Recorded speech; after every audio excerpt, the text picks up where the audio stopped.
Yes. All right. So, without further ado, we shall begin. For those of you having a fabulous day, I hope this keeps it going fabulous. And if it doesn't, just get off. For those of you that are not having a fabulous day, well, maybe we can change that a little bit. All right. First, the disclaimers. The results here are provided for general information purposes as a convenience to you, the viewers. The materials are not a substitute for obtaining professional advice from a qualified person, firm, or corporation. Even further, this is not a solicitation to buy or sell any security ever. This is not advice. Past performance is not necessarily indicative of future results. And you should read the characteristics and risks of standardized options, which is a document available on the OCC website. Before I get to the agenda, I'm going to do the pre-agenda agenda. And this is it. Excellent results since the last webinar, which was on November 18th. They're better than what we emailed because time has progressed. Another 150 alerts, and we will be introducing a new AI strategy not currently in TradeMachine, inspired by the great Max Katz, who is in the community. He is our ambassador, former commodity options market maker, there to help all TradeMachine members. You should go in community and talk to Max, and he gets credit for the inspiration of this new AI strategy. Now, let's go to the agenda. This is the agenda slide. Pretty interesting. We'll talk about trading in general. We'll do it in the platform, then the portfolio. As I noted, a new strategy never discussed before. And that was the agenda slide. Look how quickly we're going. Look how quickly we're going. Okay, trading generally. Why am I talking about trading generally? Three reasons. First of all, I'm compulsive, so that's one. Two is because I think in the book of life, so each of us are our books of life. Hopefully we can all say, well, I'll speak for myself. Hopefully I can say, or someone says, like, my epitaph reads, he did well for people. At the very least, I hope it says he tried to do well for people, which is, that's still a high bar. So let's try and do that. So if you have not had success in trading, especially options, although really any trading.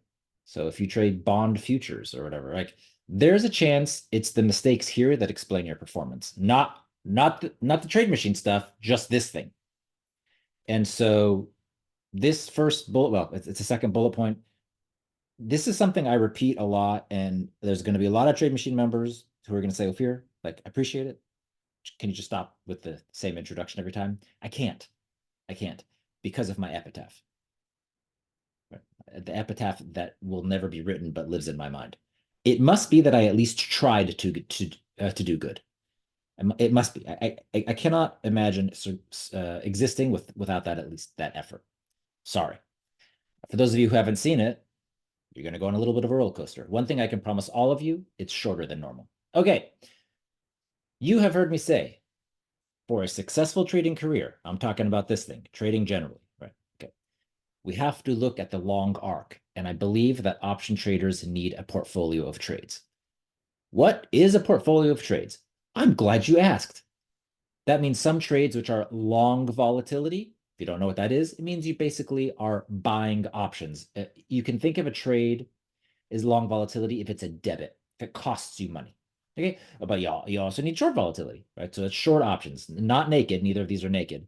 But that means like if you're doing a trade and you're receiving a credit, you're pretty much short volatility. This is broad strokes, but it's close enough.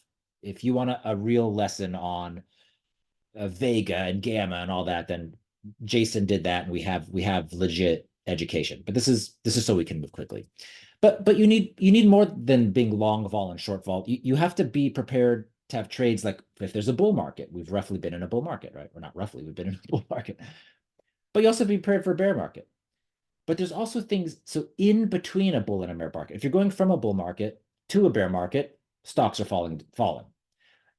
If you're going from a bear market to a bull market, stocks are rising, right? So you have to be prepared for those too, recovering or falling markets. This, broadly speaking, would cover a portfolio of trades. You still have to know what they are, but if you look at the trades you have that you're prepared to do and they cover these things, you can say, yeah, I think I have a portfolio of trades, roughly speaking. I have been reticent to share actual setups. You guys know that. There's some pressure to being followed so closely, right? And I focus more on like guiding principles, things like this, right? But in the last webinar, you guys kind of broke me. I just shared 140 alerts. And the 140 alerts did this. They're missing one piece, which is sector diversification, which is what we're going to do today. But they definitely covered all all five of those things. I did, however, say that just because these are 140 alerts, we're doing, just to be clear, we're doing another 150 today. I'm not going to review the old ones. I said they're not meant to be the end all be all, right? It's just I did like broad strokes before, and then I did more specific. So they're explicit examples, but they're not end all be all. And what I mean that they're not end all be all is I mean they're not end all be all. And what I mean when I say they're not end all be all, I mean they're not the end all be all. Those were examples. These next 150 are examples. Yes, we agree. No one on this webinar thinks that Ophir will tell you what to do. You will therefore make money, and that is what TradeMachine is. That is not what TradeMachine is. That is not what Ophir will do. And if that is what you want, this will not be a productive software for you. However, on the webinar, in the webinar on November 18th, where I finally said, okay, fine, here's some of my alerts. All right. I did show a full-blown portfolio other than sector diversification. So before we get into trading generally, before we talk about new alerts, it is fair now, since I did put trades out there, that we have a scorecard. That's fair. So here are the results of those 140 alerts from November 18th through March 20th or 21st. I didn't update it like this morning. You guys are just gonna have to, it's within Thursday. I think I did it Thursday. So here they are. These are the alerts. There's a bunch of types of trades. Some of them didn't happen. By the sell-off, just didn't happen. It's okay. It's a rare trade. But for these 4 months, we saw 27 wins, 8 losses, 77% win rate, an average like 3-week trade of 37%. These are outstanding results. 35 total trades in 4 months is about 9 trades a month. I know that you have some liquidity questions. I'm going to satisfy those as well. So in general, what I'm trying to show you is not that I'm so smart, really not at all. Everything I did was in TradeMachine. I just want to show you that I did some back testing. It ended in November 18th because that's when we were doing the webinar. And then we just let it run for 4 months. And it's not a mystery that we're now doing a webinar 4 months later. It's like, okay, let's take a little bit of look at the track record. Oh my God, the track record's very similar to what we expected. So this is some evidence for you that back testing may actually work, in particular when you layer on our proprietary artificial intelligence. Since I'm going to be sharing an actual portfolio of new alerts, that's my job. You also have a job, and this is where I'm going to repeat myself. You understand my job. My job last webinar was to do this. My job this webinar is to do that again. More alerts, different sectors. Okay, new strategy. But you have a job too, and many of you are familiar with this. Those of you who are not, get ready for a dose of reality. A lot of people say they want to do something. Okay? A lot of people say they want to do something.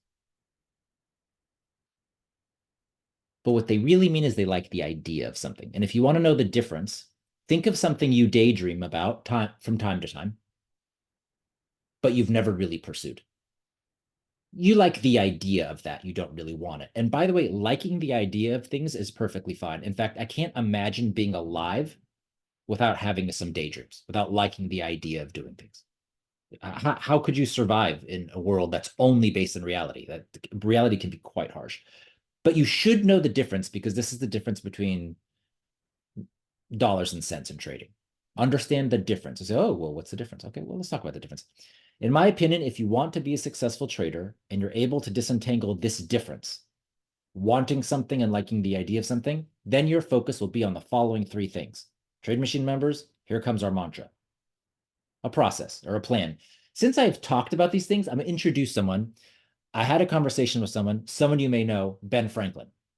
Yes, Ben Franklin is dead. We're close anyway. We're tight, me and Ben. Everyone talks about having Benjamins. Okay, well, I brought Benjamin. So here's what I talked to Ben Franklin. We had a little bit of argument about electricity. He was right. Um, and I said, well, Ben, what do you think about this idea of a process or a plan? And you know what he said? He said this. He said, by failing to prepare, you're preparing to fail. It's like, wow. So I'm going to use that in the webinar. He said, that's okay. I said, okay. I said, do I have to give you credit for it? He said, come on, Ophir, I have to give you credit for it. So I'm giving Ben credit. I say you need a process or a plan. And he says, well, by failing to prepare, you're preparing to fail. Then I like to tell people, right, we need patience. That's patience with yourself and with the plan. And I told Ben, I said, what do you think about that, man? He said, oh, he that can have patience can have what he will. I said, wow.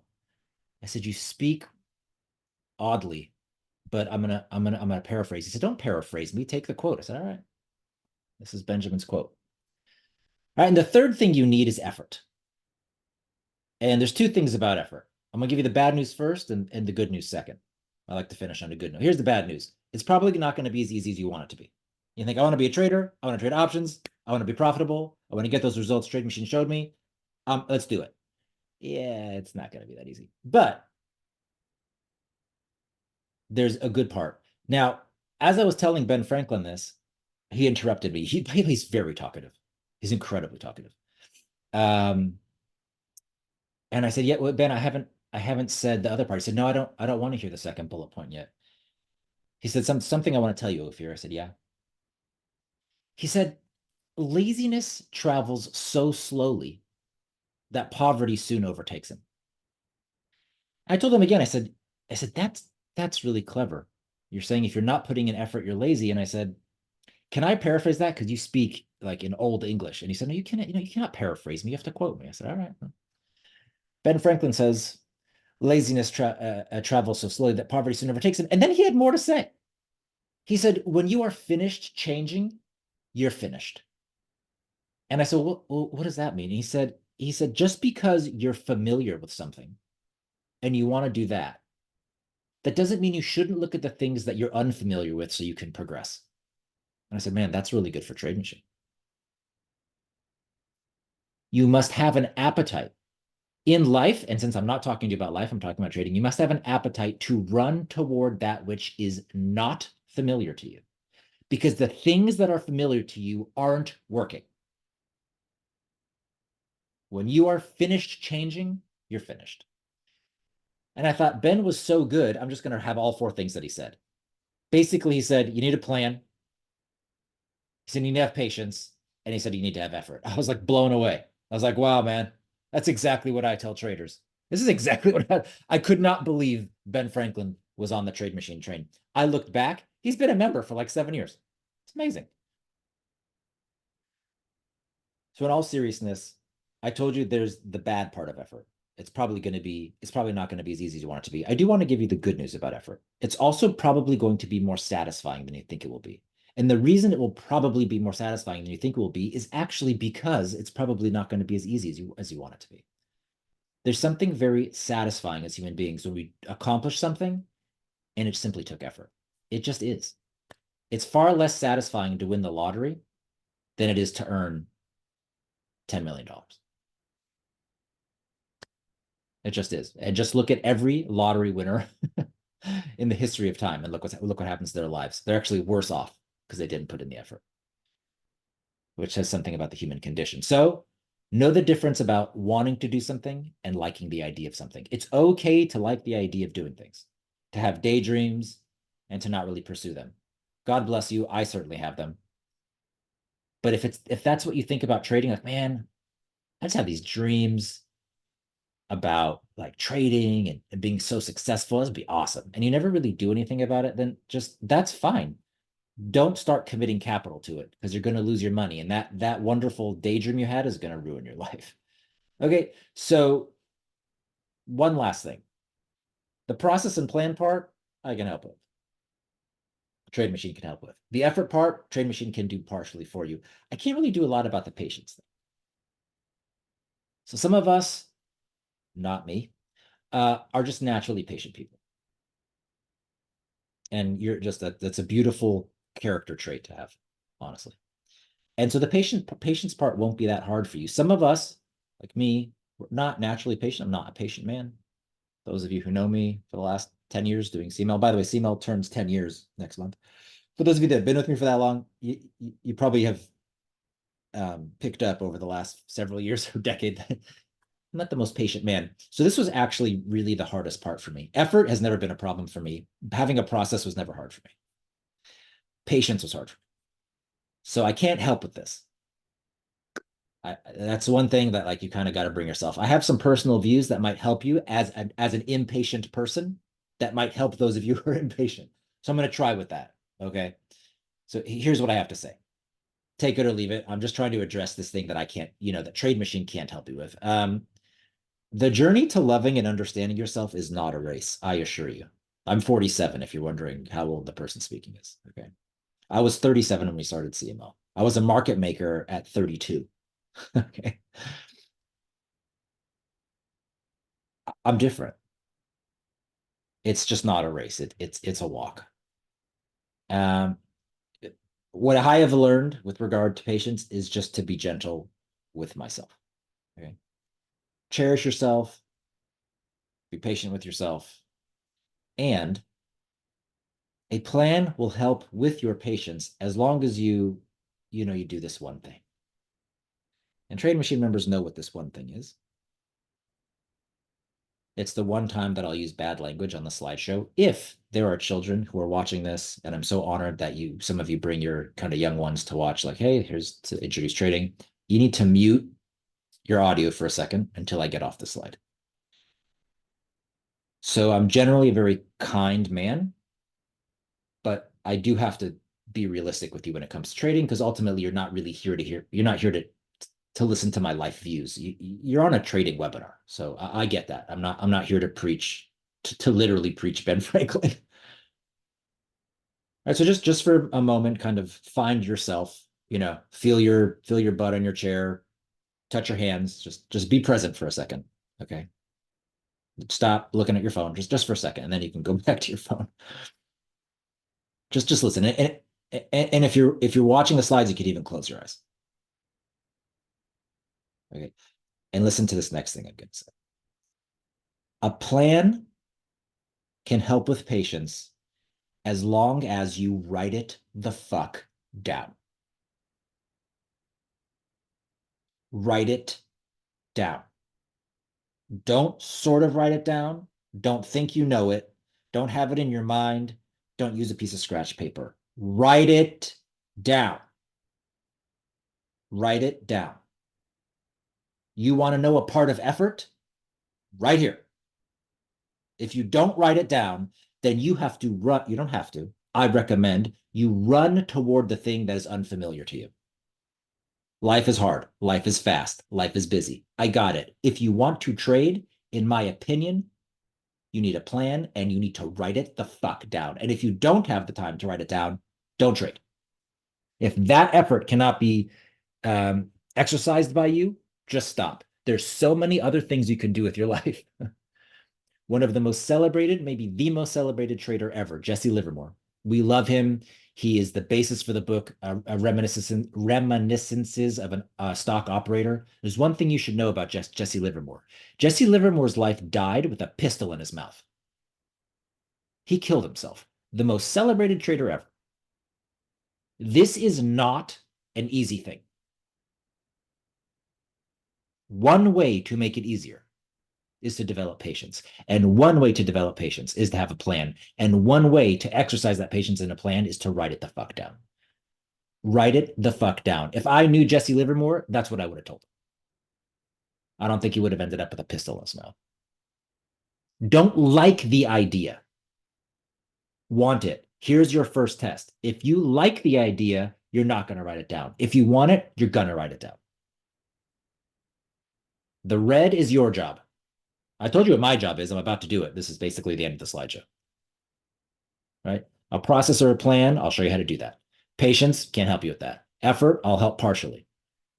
The part you have to do, write it down. Don't like the idea, want it. This is effort. It will take effort. To have a portfolio of trades that historically do better at different times of the market cycles in order to make the long arc of a trading career successful. This is trading in general. Well, what is a portfolio? We have live help sessions.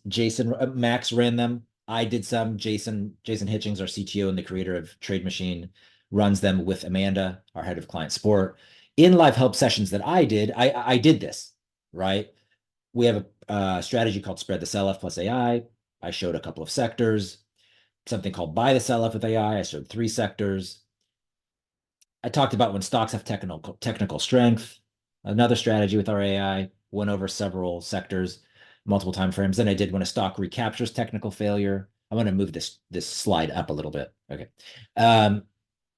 It was like a fade the dip. I showed like what when it doesn't work, right? So I'm going to move these. I'm going to scrunch this together too. This is a portfolio of trades, right? This is what we're going to do right now. So this is a little ethereal, and it's going to be explicit in a second. And just to be really, really clear, remember what I said at the beginning? It's different market cycles: bull, bear, falling, rising. Okay. So this is when a stock has dropped and might recover. Okay? This would be like a recovering out of a bear. This is when a stock has technical strength. This would be a bull. When a stock recaptures technical failure, there you go. This would be more bear market, bull market, moving market. But it wasn't just different markets, right? I said it also had to be different types of trades, selling volatility and buying volatility. The green ones are selling volatility. The blue ones are buying volatility. Another way to say that is the green ones receive a credit. The blue ones have a debit. I say always spreads, and always isn't a great word. I actually like to say never and always, unless you're saying never to saying never and always. So I shouldn't have said always spreads. I'll say usually spreads. And then the last thing is different sectors. That's the part I did not do in the last webinar. There was only so much I could put into everyone's brains in one webinar. The second webinar was already planned. This is a portfolio of trades, and we will have our portfolio of trades today. Okay, and that's it. Okay, now we're going to go into the platform. That was my slideshow. You never have to hear me say that again until the next webinar. We will talk about a new strategy at the end. One thing that I'm going to bring back again and again. Back testing is at the core of this. I look for strong results in a sector first, like the entire sector. I want something to have worked. If and only if it works in that sector, then I'm willing to find the best performers for a certain strategy in that sector, and I'm willing to trade them. But it must work for the sector first. I am not going to cherry pick the best trades in a sector if it doesn't work for the sector, because that feels like overfitting to me. So let's do the portfolio. I'm going to exit, hypothetically. Legit. Cool. A little more painful than I thought. And now we're going to go into TradeMachine. Hypothetically, I'm prepared. I am prepared. Okay, guys. The last webinar talked about the tech sector. I'm going to go through the same 4 strategies in other sectors, and then I'm going to introduce a new strategy back in the tech sector. But first, let's be complete so we can be sector diversified and actually have a portfolio of trades. I will click on the backtest tab. Oops. Pay no attention to the man behind the curtain. That was my bad. Backtest tab. Here's how we do it. Nice and easy. If you guys recall, the first strategy I discussed was called Spread the Sell-Off with AI. Before I even do anything in TradeMachine, I just want people to recognize what it is this is doing. It's called a broken wing butterfly. Doesn't matter what the name is. They call it a butterfly because it's sideways. This looks like a butterfly. I don't know if you guys see it. I've never seen it. Some people think this looks like a butterfly. I don't know. The idea is the stock price is right here. Okay. If the stock goes up, as long as you do this trade for a credit, it's a profitable trade. You actually make the most money, though, if the stock goes down, right? So stock goes up, cool. Stock goes down, even better. If the stock goes down, which will happen about 20% of the time, okay, that's where you start losing money in this trade. And this trade is covered, so you're not going to lose your house because of this trade. You know very explicitly what your max loss is, but this is the trade we're talking about. I'm not going to go through the ins and outs of the buying and selling. That's done in live help. But at least I want you to understand the strategy we're looking at. Okay, so here we go. You go to save backtests. You go to spread the sell-off with AI, and you load it. Just load it. Just let it happen. TradeMachine's going to load. No problem. Great. Then I want to look over the last 3 years. Great. In the last webinar, we focused on the NASDAQ 100.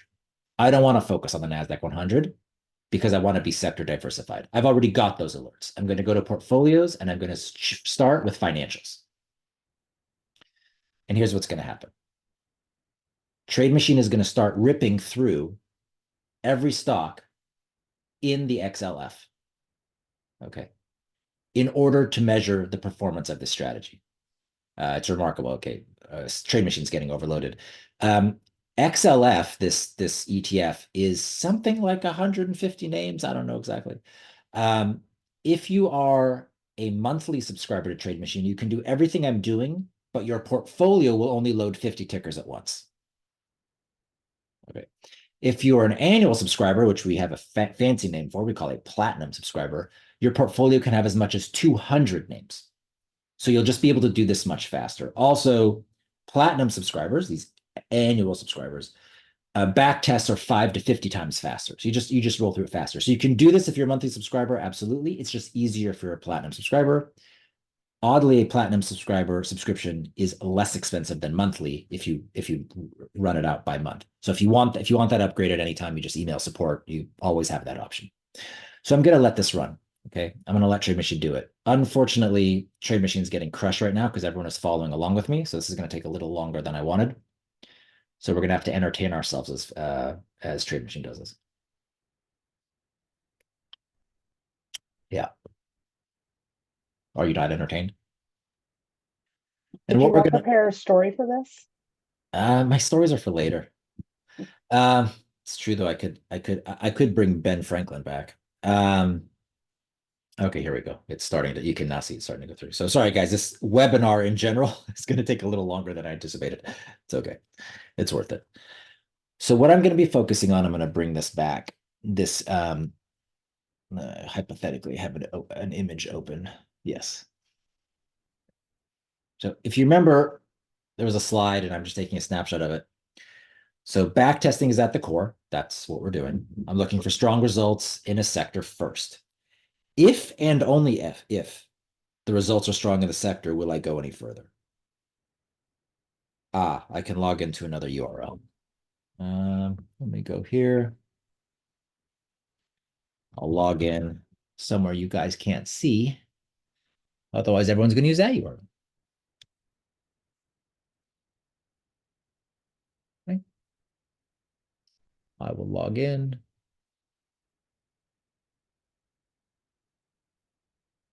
Okay. Yeah, Jay, if you could email me your login and password, it doesn't. Oh, I think I do have that actually. Okay, I'm in. Okay, I'm going to try this, guys, to go a little faster, maybe. Anyway, so just remember, the first thing we have to do is look at that top line, right? How is it doing for the sector? I'm going to try this. I'm not going to stop the thing from running, but I'm going to go back. I'm going to go to save back tests.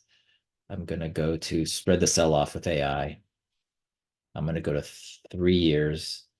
I'm going to go to portfolios and I'm going to go to XLF, and yeah, it's just way faster. So this is our own machine. So let's watch how much faster it'll be. Oh, this is done. Great. Okay. So, by the way, there's 73 stocks. So platinum members would get all of these. So remember, it must be that the results are strong over the sector. These are very strong results for a sector. Since these results are strong for the sector, I'll bring the image back, right? It's an if and only if. It's an if and only if. I will find the best performers in the sectors if and only if the sector performs well. The sector did perform well. Now, here's our next step. I'm going to sort everything by average trade. I want to get alerts for companies that have strong average trades, but it's got to be 3 trades or more.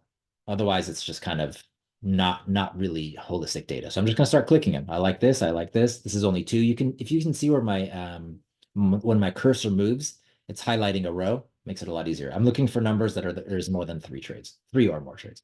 Okay. I'm going to do this like this painfully slow a few times, and then I'm going to start ripping through it and give you the alerts. But it is worth it. So all I'm doing, if you're wondering why I'm skipping things, you can see these rows. There's only 1 trade for that ticker, so I don't want to do it. Okay, you can see these results. KeyBank, Prudential. think that's Fifth Third. Goldman Sachs, 8 wins, no losses, 44.7% per trade. I'll keep clicking them, clicking them, clicking them. I think that's American Express, but only 2 trades. MetLife, MSCI, Citigroup, INF. All right, you guys see what I'm doing? Very easy. Just click, click, click. All right, that's an exchange, the ICE exchange. I'm going to show you a shortcut when I do this, how to create your alerts faster than I've shown you before. We just changed it. Okay, this is all I got. Those are the ones.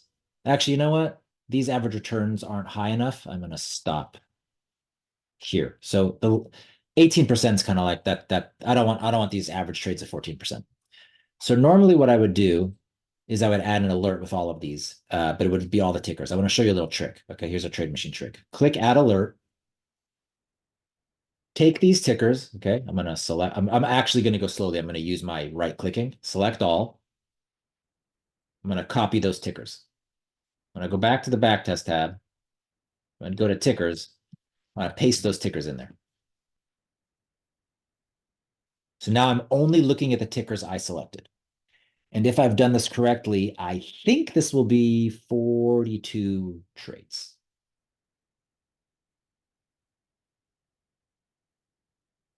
Yeah, there's JP Morgan in there.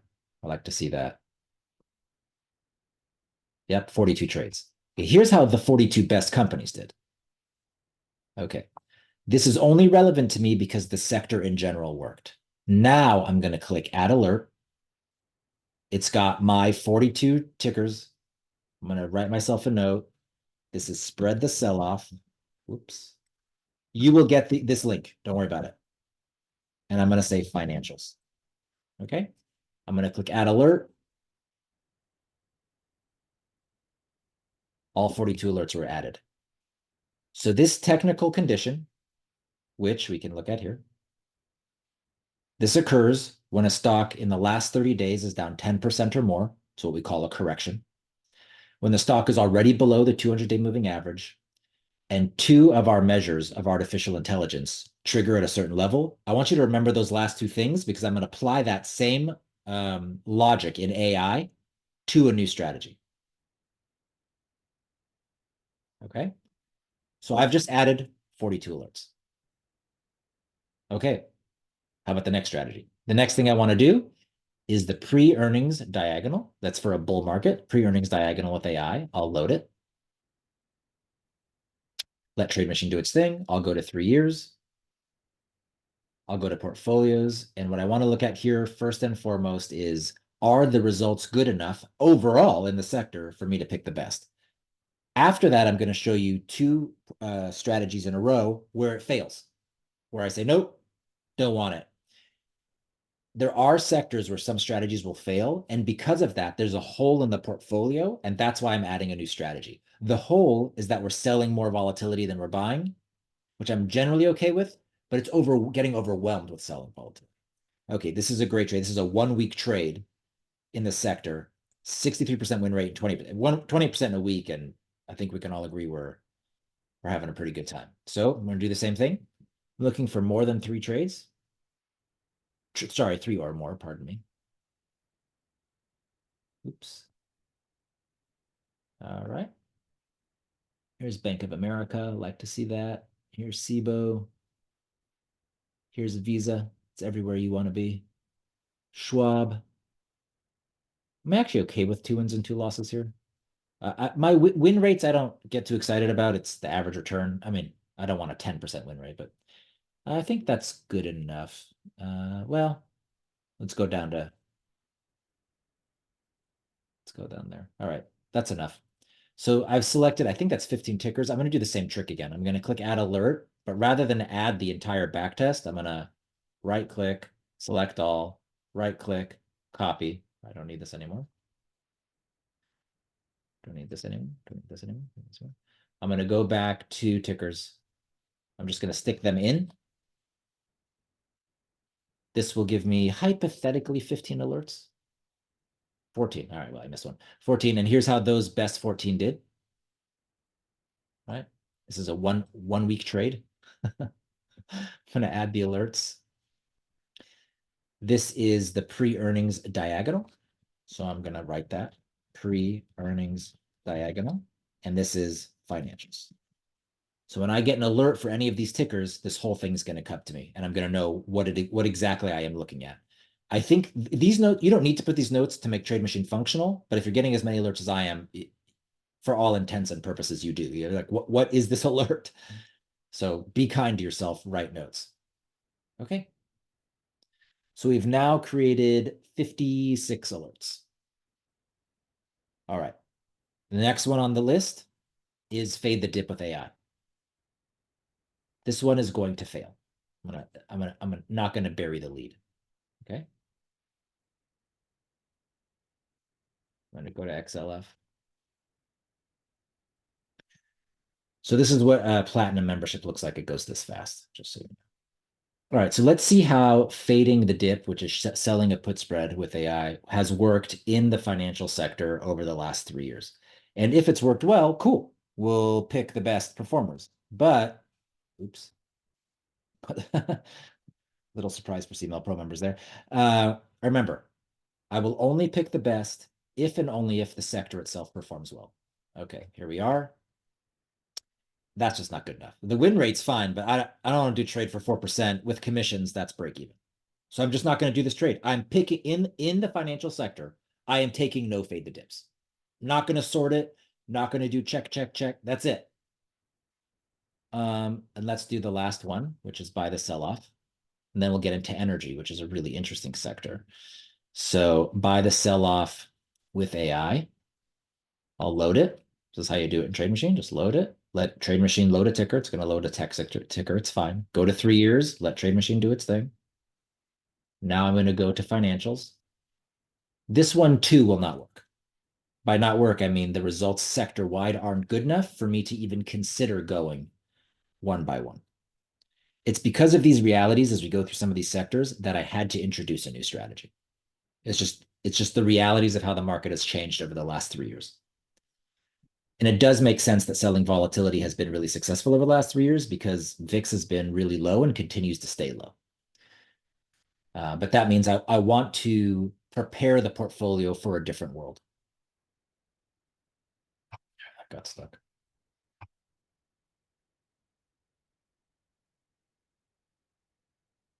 I shouldn't have closed the other one. Sorry. Go here. I'll start working on the faster machine.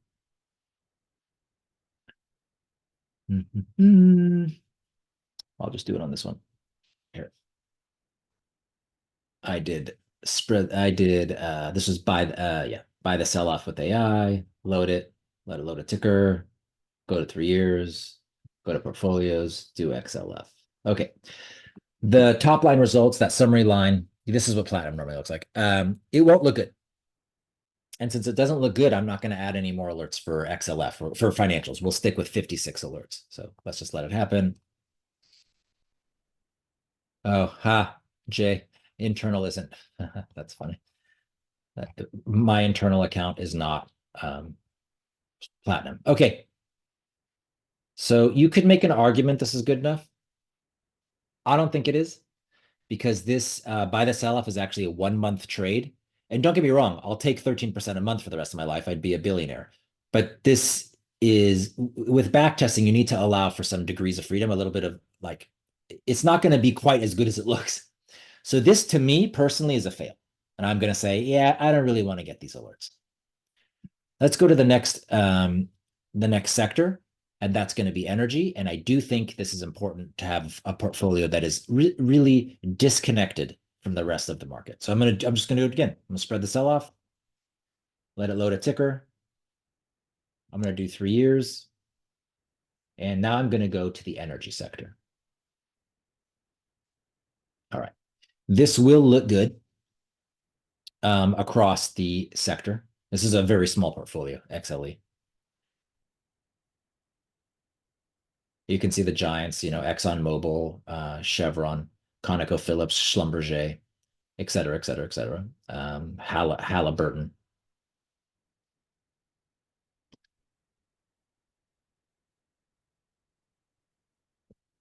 Let's let it load. So what's interesting about the energy sector is spread the sell-off will work, but the pre-earnings diagonal won't. Fading the dip won't, but buying the sell-off will. So we do get that strategy, the buying the sell-off. It's just going to be in this sector. Ah.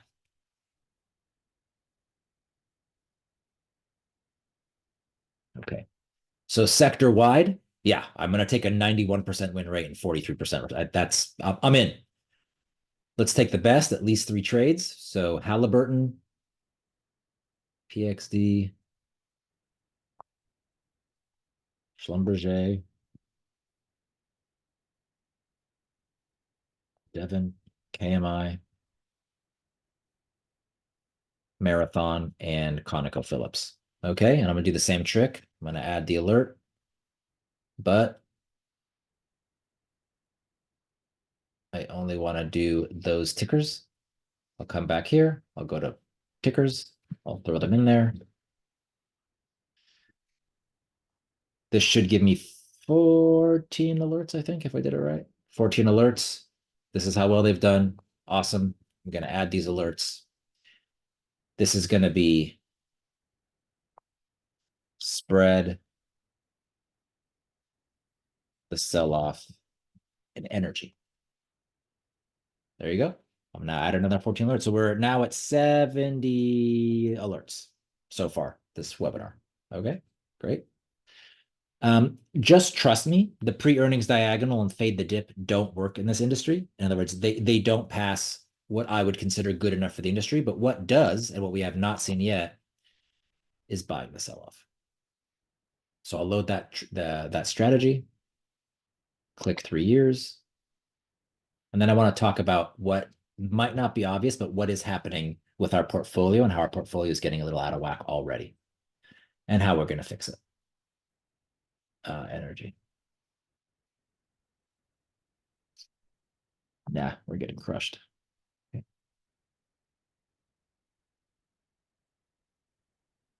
Oh well. Sorry, guys.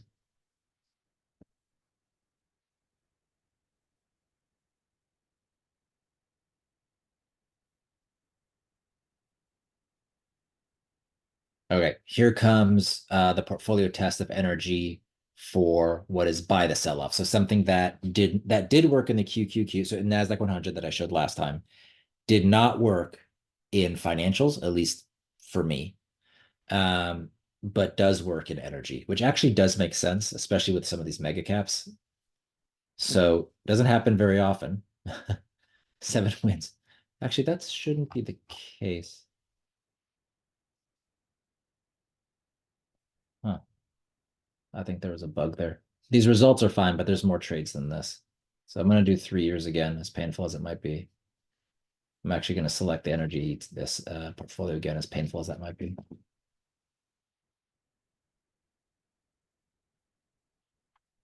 Super weird. Okay.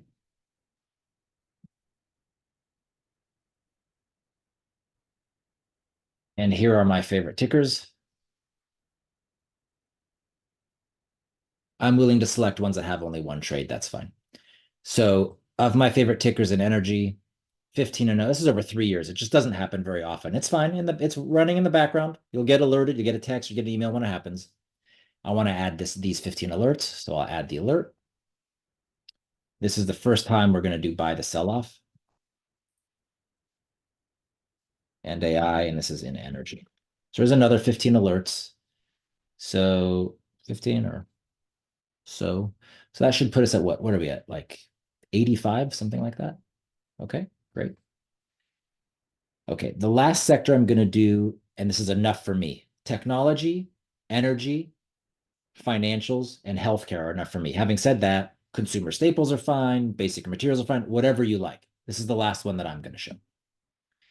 We will have a third webinar, which will really finish this off, but we're also in that webinar going to show a liquidity filter. So you're only getting alerts on trades where there's reasonable liquidity. You don't have to get an alert, look at it, and be like, dude, I can't trade this.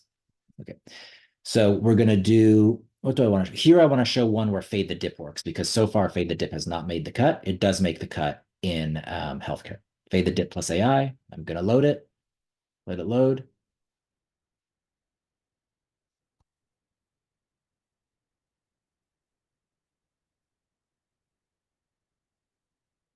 Let it load.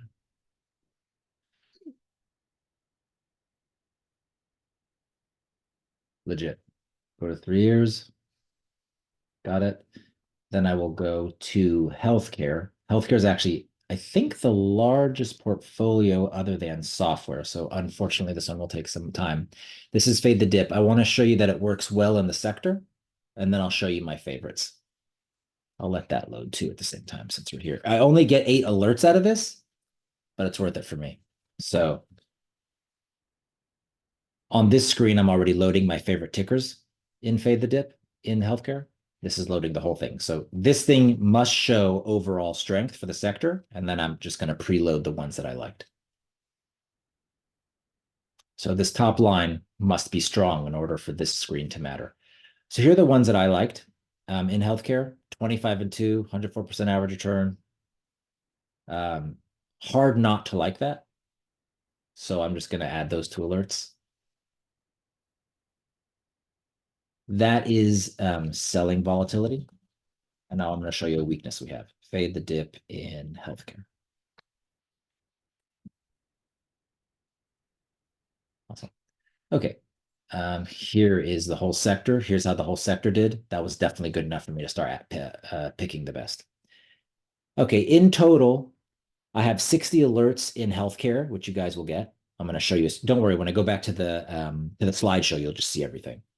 There were 27 in energy, 57 in financials, 140 in tech. And I'm going to go back to the slideshow for a second, show you a weakness, and show you about our new strategy. Okay, here we go. Okay. So this is what we just did. This is what XLF was. This was financials. Okay. We had spread the sell off, pre-diagonal. Here's how the trades looked, win rates, average returns. These 2 failed.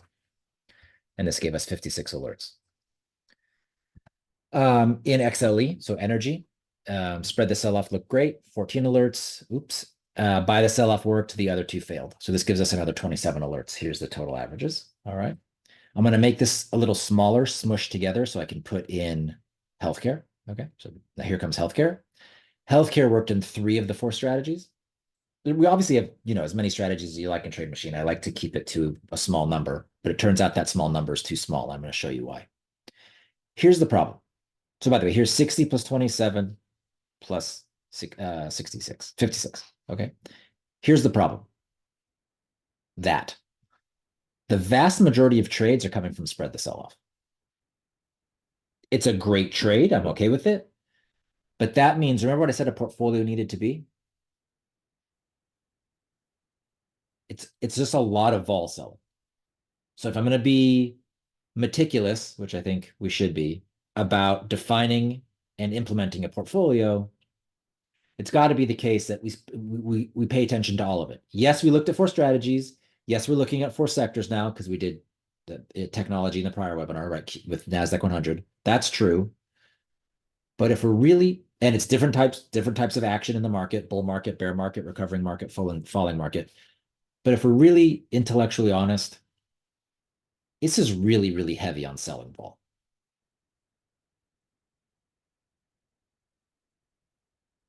And we can add a vol buying strategy. We should add a 5th strategy, which buys volatility, such that we can truly be diversified. Okay? So let's do that. This is what it's going to look like. It's going to be a new strategy, which Max inspired big time. It's going to be buying the dip, and I want to show you something. If you just do the current buy the dip in TradeMachine, it sucks. People have picked up on our strategies. It happens quite often. This is why we're implementing AI. The win rate wasn't that good, although that doesn't really matter. The average return of 5% that's just commission, so I don't consider that winning. I turned it into a call spread with Max's inspiration. The win rate went up, but the average return, not really. I then added our AI, and look what happened. The win rate went from 42% to 53%. I'm going to show this to you. The average return went from 5% to 19%. And I added 16 alerts. Let me show it to you. Let me show you what I did. It's a construct. This is how you can use TradeMachine to start constructing your own thoughts. So what I'm going to do is I'm going to go back to here.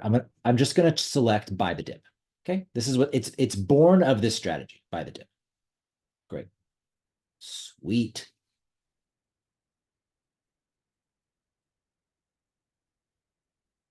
Oops. That was my bad. Okay.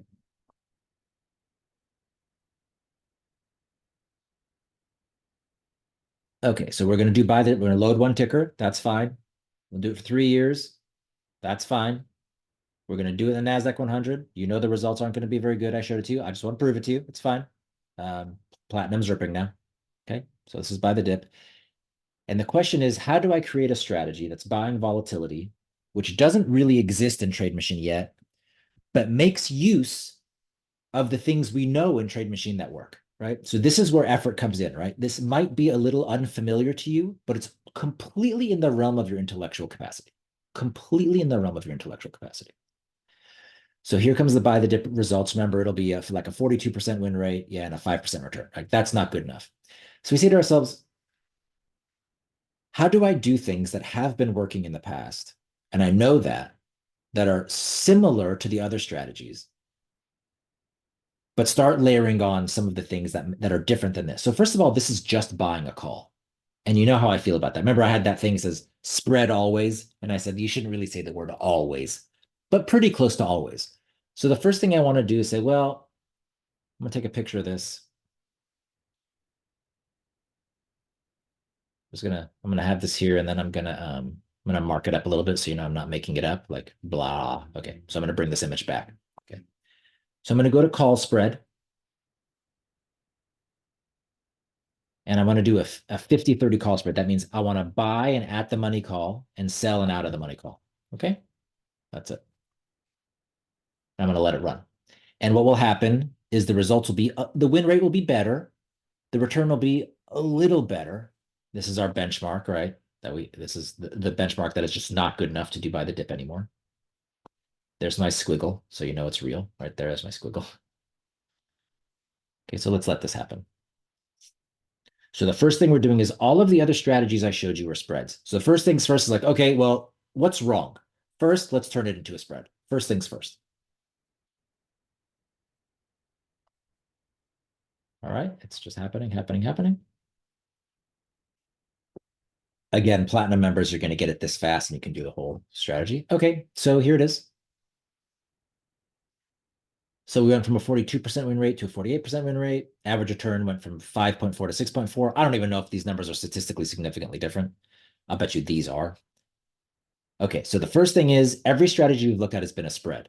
Okay, good. But there's something else they did. They all used our AI. So I want to go. So this is the window. I'm going to open another window. I'm going to look at spread the sell off, which has worked so well, right? And I want to look at the AI settings there. So this is fine. I just want to load one ticker. I don't care about anything else. I'm going to go to the technical open, and it's this. This is what I want.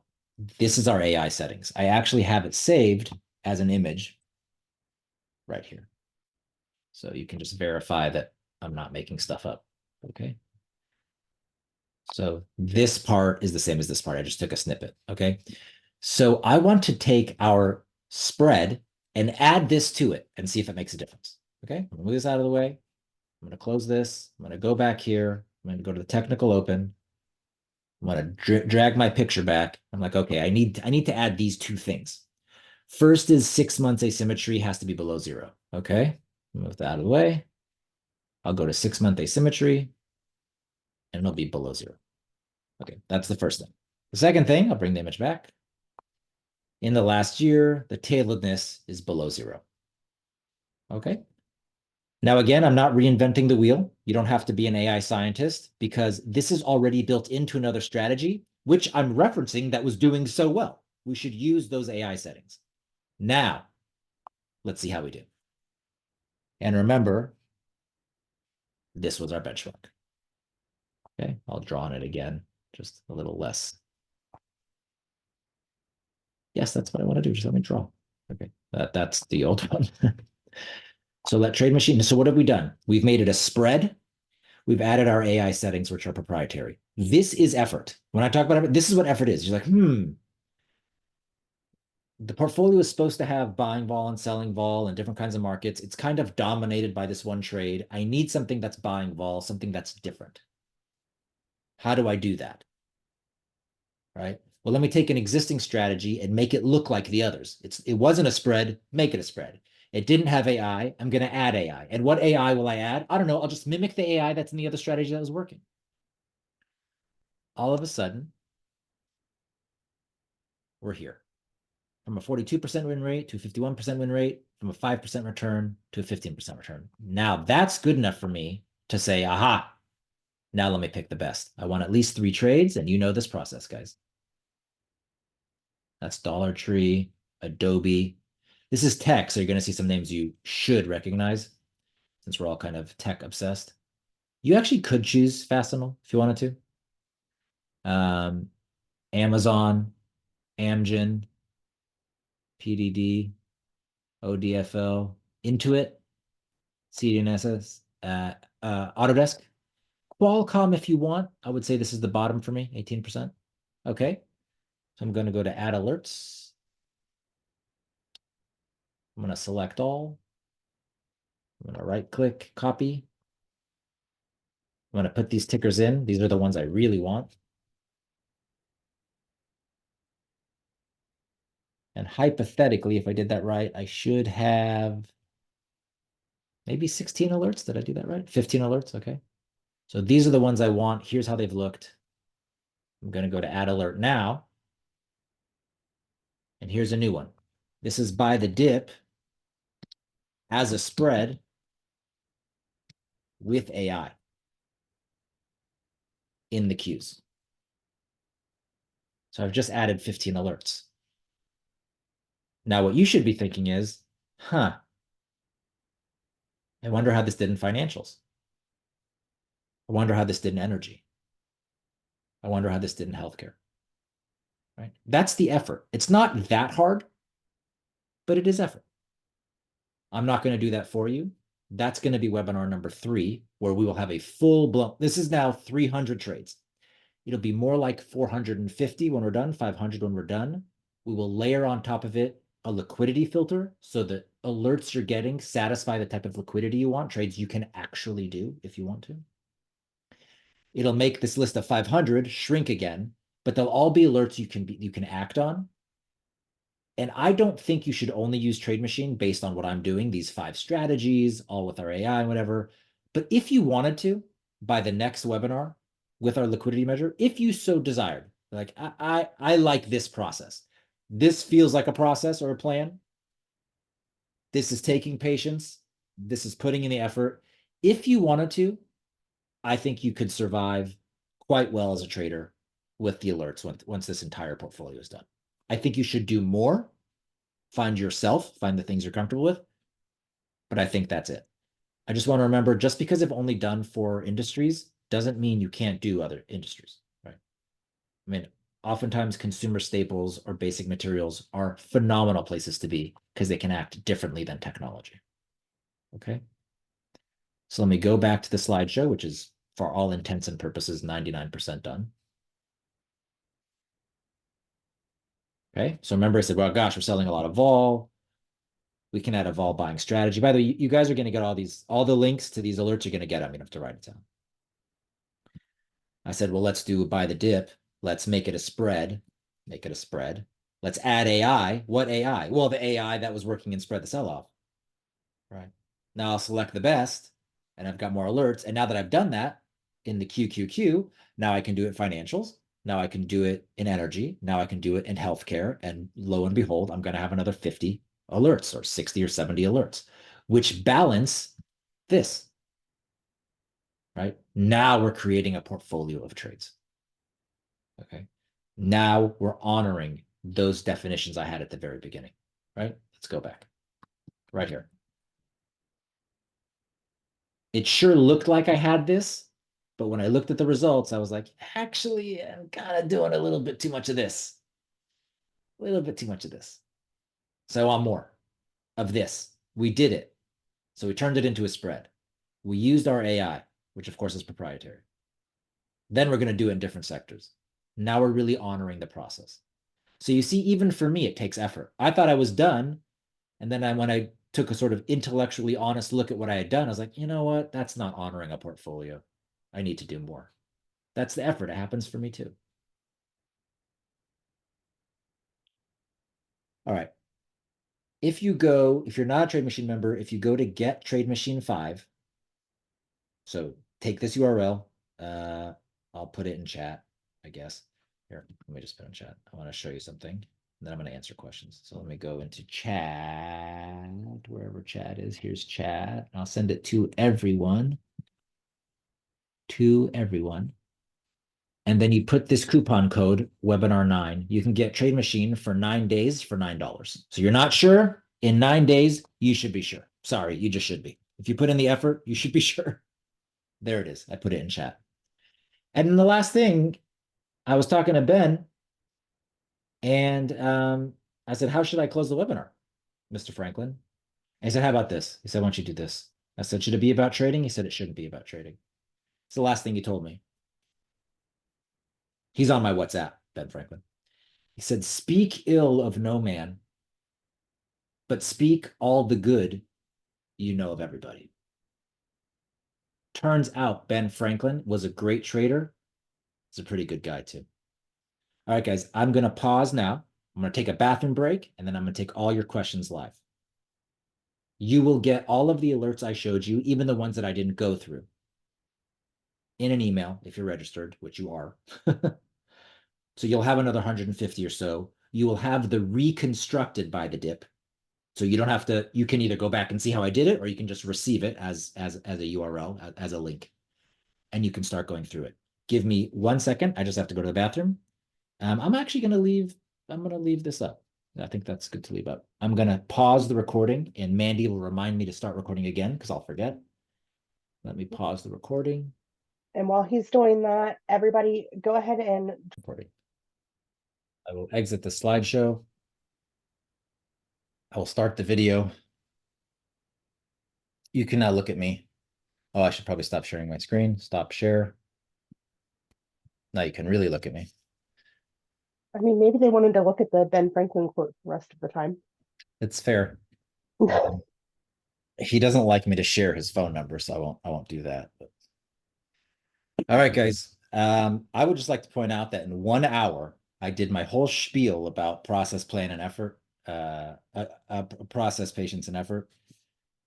Showed 150 more alerts, introduced a new strategy, and shared Ben Franklin quotes. That's not bad for an hour. All right, go ahead. I appreciate the clap. Look at that, the claps and the celebration emoji. I appreciate that. Just as a reminder, if you have questions, drop those in Q&A. We're going to go strictly from Q&A this time. I know it's super confusing because we normally use chat for live help. But some things I need to add. Sorry, I'm going to share my screen for a second before I owe it to everyone who's watching. Sorry. First of all, okay, I'll just leave my camera on. It doesn't matter. Yeah. If you go to community, please. And you sign in, and you're like, wait, we have a former market maker who's there to help, who showed Ophir a new strategy. Yes, actually, there he is. He has a green link, and if you want to, you just say @chat, and it's going to be Uncle Pops. Well, best if you click it. You say, hey Max, thanks for helping. Also, I don't know how to trade. or type. I don't know how to type, nor do I understand what Ophir said. Help. And Max will do so. He's like the Ophir whisperer.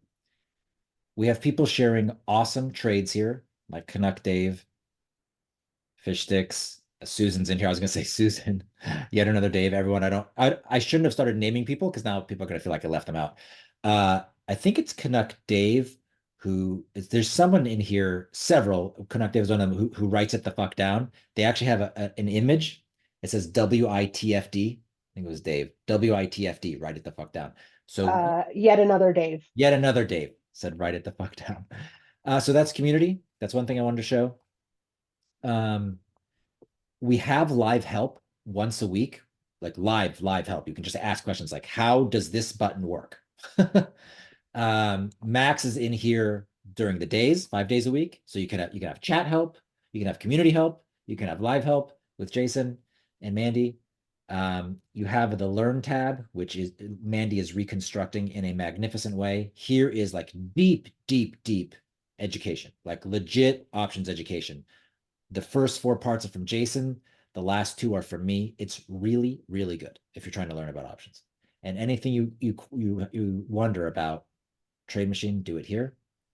So that was it. And for those of you who I said, how do you do the coupon code? I'll just show you. Go get TradeMachine 5, blah, blah, blah, blah, blah, blah, blah, blah, blah, blah, blah. Get TradeMachine. And then there's a coupon thing, and you would write in webinar 9, right? Like web. And that's how you would get TradeMachine 9 days If for you hit $9. enter, Hit enter. Ophir, it'll Yeah. actually show it. Yep. There Oh, you go. look at that. Yeah. And that then way you know it goes through. that's right. And then of course it's $99 a month. So we're not actually giving you that forever, but okay, I owed everyone that, and now I can stop sharing for real. And we can go to Q&A. So all right. Is this scorecard based on all alerts called out by TM? no, all the ones that I shared in the webinar before on November 18th, which I shared out the links to. I shared links to. This was 140 alerts, of which these are the ones that triggered. So imagine this webinar, but before only for the queues. That's how it's done in the last 4 months. And that webinar is available on the Learn tab, I believe under Getting Started, but if you search 140 alerts, you will find it. Also, when Mandy sends out an email for these alerts, she's going to include the prior one for it just be all in one place. You get the 140 prior, the 150 now, you have your 300 alerts. Yep.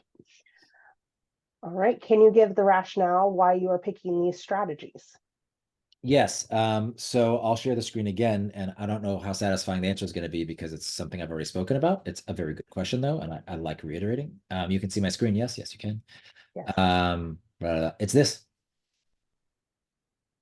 I looked for strategies which had our AI implemented, which satisfied all of these things. Buying vol and selling vol equally, 2 bought, 2 sold. Their spreads, right? 4 different markets, right? When a stock has dropped, it may recover.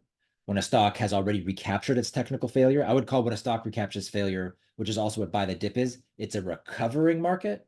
I would say when a stock has dropped, I would call that a falling market. This is a bull market. So that's why I said, look, what strategies have I created that I've back tested already and been spending years over that we can just give to TradeMachine members that satisfy this idea of a portfolio. So define it and then show you how to do it. And that's why I added buy the dip, because it satisfies these. And the alerts I was sending out, where there were just too many of them were selling volatility. I had to change it. And since fade the dip wasn't working that well, buy the dip is the exact same technicals, which is interesting. So that's why I chose them. All right. What's kurtosis? So in order to learn what kurtosis is, it's not, by the way, the AI we have in there who coded up is not exactly kurtosis, but if you want to know what kurtosis is, why it works, why it might work, who cares, stuff like that, go to just type in kurtosis. I hope you saw what I did.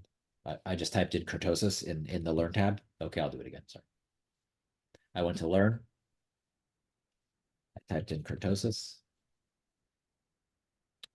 A remarkable finding. So you either watch a really short video or a really long video on how this works. Actually, there's 3 videos. So semi-short, in between, and really long. And you can learn about what tailedness means, what kurtosis means, what skew means, and why it might impact options. It's a pretty, especially this is 3 hours. You don't have to watch 3 hours. The presentation's only 45 minutes. So you don't have to watch the Q&A. You watch this for 45 minutes and you'll have a very good understanding of why this thing might or might not impact trading and how we define it. Having said that, I don't actually give our AI algorithm because, we are a for-profit company. So. We also have, if you're not into the videos, we do have a pretty detailed article on it as well under tail and skew that popped up when he searched kurtosis. So we um, we offer a variety of resources for everybody so that if videos aren't your thing, you can Yeah, read about it. there you go. Perfect. Thank you, Mandy. There you go. All right. For someone who has options trading experience but wants to get their feet wet taking a few alerts each month, what type of starting account balance would be sufficient? It's really impossible for me to say, and I'll tell you why. I'm not just punting on it. Yes, I have to punt a little bit because we're not licensed and I can't give advice, but we can go beyond that. I've said that. I have the right of the freedom of speech, so I can answer it. In order to answer that question, I have to know, or one would have to know how much money they have, just their wealth, how much of their wealth is in risk assets, because not all of your wealth is in risk assets, right? And then what percentage of that you feel comfortable in options, right? So I'm just going to make up numbers. These are just completely made up numbers. Let's say you have $1 million in wealth. Maybe that's your home, your bank accounts, whatever. And of that, you have 300,000 in the market. I just make up numbers. I just, yeah. And of that 300,000 in the market, I mean, maybe it's in ETFs or it's in CML Pro. Why you're not a CML Pro member, I wouldn't know. But by the way, we just got our update for CML Pro. Here's how CML Pro has done over the last 8 years versus NASDAQ, S&P 500, and ARK. You're welcome. And then you say, well, how much of that do I want in risk, right? So first you want some in ETFs, that's risk. And some of it you probably want in fixed income, right? Okay, so well, what portion of this do I want in individual stocks? Okay. And then that portion, how much do I want in options? Right. So an example would be maybe you have $300,000 in the market, 100,000 of that is in individual stocks. You're willing to risk 15% of your portfolio in options. Not all at once, please. But in that case, you'd have a $15,000 account. And you'd say, well, how much in each trade, how much am I willing to risk? Probably about 2%. So maybe you're looking to do option trades that are in this regard, maybe $300 option trades. That's an example. That's how you would, that's the calculus you should be doing. Right. What is the target and stop for a call diagonal? Well, it depends which call diagonal. So we have two call diagonals that we talked about today. I'll go to the backtest tab. One of them was this, well, this isn't even a call diagonal. Okay, this is just a call spread. The two call diagonals there's the pre-earnings one and the buy to sell off. So I'll do the pre-earnings one first. We'll look at that diagonal. We'll just look at one ticker. We don't have to look at a portfolio. Okay, so here's how Google is done with this pre-earnings diagonal. This is a custom strategy. So in order to see what it is, just click edit. So this is buying an at the money call, 14 days. That's 14 days to expiration. Selling a call, that's the closest to 7 days for expiration, and closing this whole thing when this guy expires. So this is a 7-day diagonal. And just to be really specific, you open it 14 days before earnings and close at a maximum of 1 day before earnings, but you would probably close earlier. The other one is called buy the sell off, which is a longer trade. Buy the sell off with AI, load it. We'll just load one ticker. It's fine. Okay. And this is also a custom strategy. This one, if we click at it, is a little longer. This is buying a 60-day, so 2-month at the money option, selling a 30-day out of the money option, right? Closing the whole thing when this guy expires. So this is a 30-day trade. This is another call diagonal. So that's for the two call diagonals that I talked about today. Those are two. They're different for different types of markets. The buy the dip that I showed, I believe it was a 2-week trade. A 2-week, but it wasn't a diagonal. It was just a call spread. So if you're wondering like what the difference is, okay, this is why this is called diagonal. Ready? I'm gonna do this right here, just so you guys can learn like option speak, so it doesn't seem so foreign. You're like, what are these words? Diagonals and butterflies and spreads. It's not, as with everything in life. When someone shows you, you're like, oh, that wasn't hard at all. So here, take this. Okay. Why is this called a diagonal? This is actually called a long diagonal call spread. 4 words. I have to show you why it's 4 words. Long diagonal call spread. Okay, it's considered long because you are buying options, okay, that are more expensive than the options you're selling. It's also considered long because this delta is larger than this delta. So we've got long. Okay, 1. This is why it's called long. Number 2, why is it called a call spread? Because it's calls. Long call. Okay. Why is it considered a diagonal? It's considered diagonal because these are different. The expirations are different. This is a 60-day option. This is a 30-day option. So long, a call, diagonal. It's called a spread because there's 2 options. Long, call, diagonal, spread.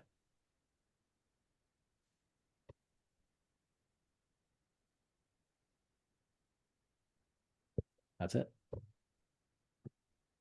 How would we receive the alerts if not signed up for TradeMachine? Well, not only that, you can't receive the alerts if you don't sign up for TradeMachine, but even further, the AI that's layered on top of it is only in TradeMachine. So it's not even the alerts. You can't have this unless you have TradeMachine. And how do they get TradeMachine again, Ophir?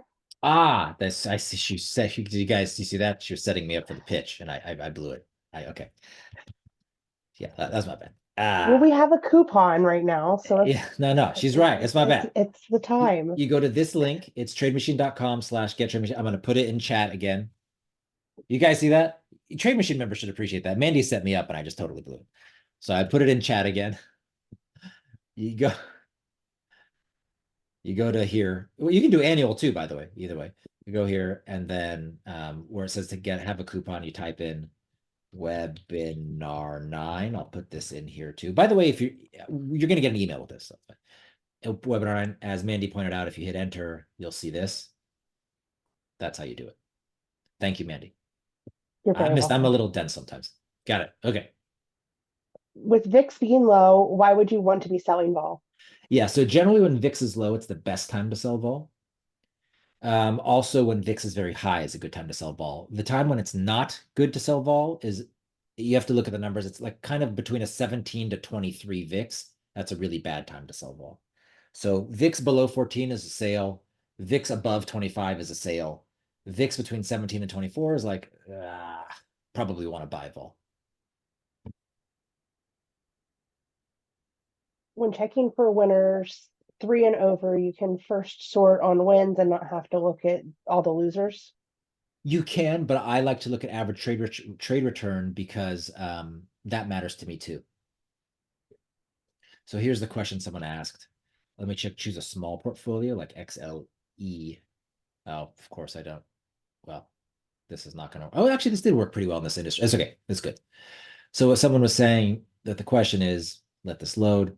What I was doing is searching by average trade return, right? It's like I like this one, this one, this one, this one. They were saying actually you can just search by the number of wins, and then you'll find the ones that are large enough. So it's up to you. You know, sort by how you like. I like the average trade return is what matters to me. You could also do it by win rate, by the way. You can sort by win rate. Yes, actually, you can sort by any of those. Yeah, anything. Yeah. Titles, even down to commission. So, whatever you want to do, we make it flexible. All right. TradeMachine trades are only entered if conditions are true in the last 15 minutes of the trading day. Can you explain specifically why the conditions have to be met in the last 15 minutes? Is the win percent substantially better for the trades taken in the last 15 minutes than trades taken during the day when the alerts are sent early? So the question is, why does TradeMachine measure trades from 50 and why is it considered active if 15 minutes before the close, everything's satisfied? It's not because it's better or worse to do it that way. It's because back testing is very explicit, right? It's rules based. The rules must be able to be replicated in real life. Otherwise, it doesn't matter. One really good way to make it rules based is to say we're picking this time, 15 minutes before the close, where options are the most liquid. This is where we're measuring it. So we had to choose a point of precision. That point of precision is when markets are the most liquid. That's our point. Can I tell you that in the middle of the day, it's any better or worse? No, I can't. Do I do trades in the middle of the day? I do. Yeah. But TradeMachine is rules-based. So if you want to follow exactly the letter of the law, you can do that. I don't exactly follow the letter. Just like that.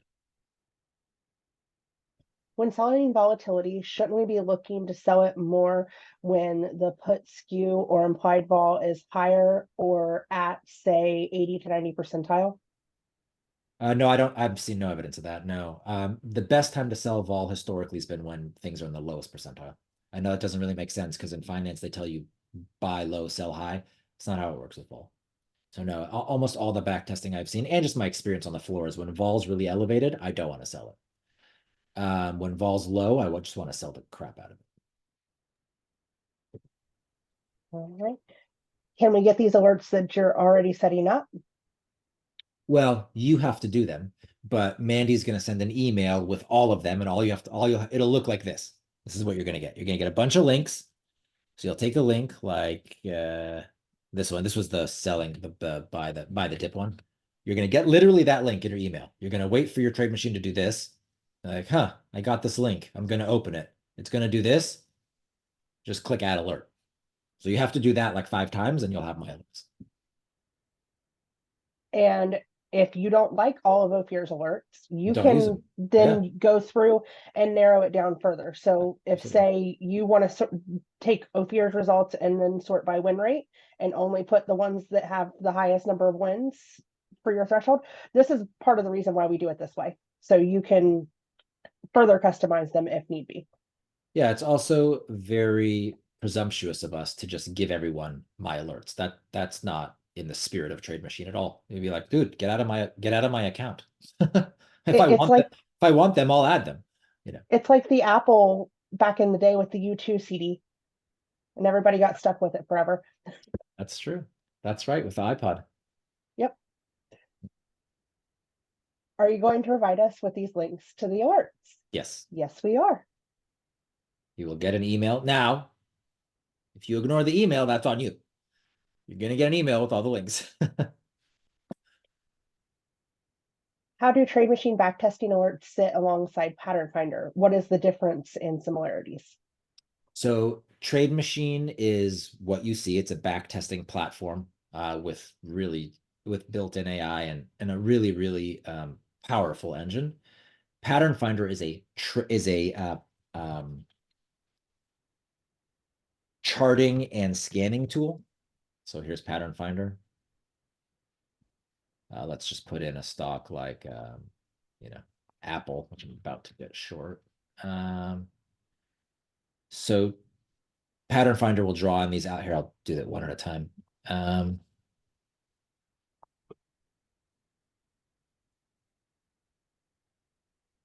Okay, this is what a stock chart, you're like, okay, this is a stock chart. You're like, okay, well, show me the important highs and lows. So click that. You're like, okay.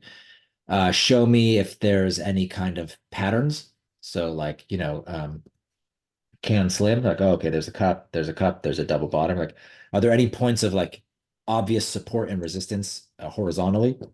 Call them congestion lines. Like, okay. Apple fell through. Once Apple fell through this, to me, to most people trading, once it cracked to 180, it was pretty clear it was going to the the 168 level, which it did. Not pretty obvious. It was probabilities were also because that was the bottom of a cup and the top of a double bottom. So all of a sudden we're like, aha. And then if you want to see these trend lines, the trending support and resistance, that's where it is. So if Apple were to hit trend support, that'd probably be a pretty strong buy signal. If it were to go back above to hit trend resistance, that's probably possibly a sell signal. And then the real power here is this just the screening. I'm not going to go over Pattern Finder in totality, but if you're a TradeMachine member, we're basically giving Pattern Finder away for free. What is it, Mandy? $84 for the year or something? $99 a year. $99 a year for Pattern Finder, which is highway robbery, and I don't even like that we do that. But if you're if you're a TradeMachine member, you can get Pattern Finder for $99 for the year. And it is incredibly powerful. You can start looking at how sectors are doing, subsectors. You can do screens which show charts which are kind of bullish setups. For example, let me do one of these since we're here. Okay, Trip Advisors or whatever Trip is. Yeah, here exactly. Here's a screen, and it's like, okay, look, it's through trend support. It's above its next congestion. If we turn on the P&L zones, The stop loss would be 2.7% lower, so back here, but your limit would be 14% higher. So this is a trade with 3% downside, 14% upside, for example. And that's just by turning on the P&L zones. So Pattern Finder is like an unbelievably awesome software. For some reason, it doesn't sell. So Also, just to put in perspective, our monthly fee for Pattern Finder is $84 a month if you're not a TradeMachine member. So the fact that you're getting it for $99 a year as a TradeMachine member is insane.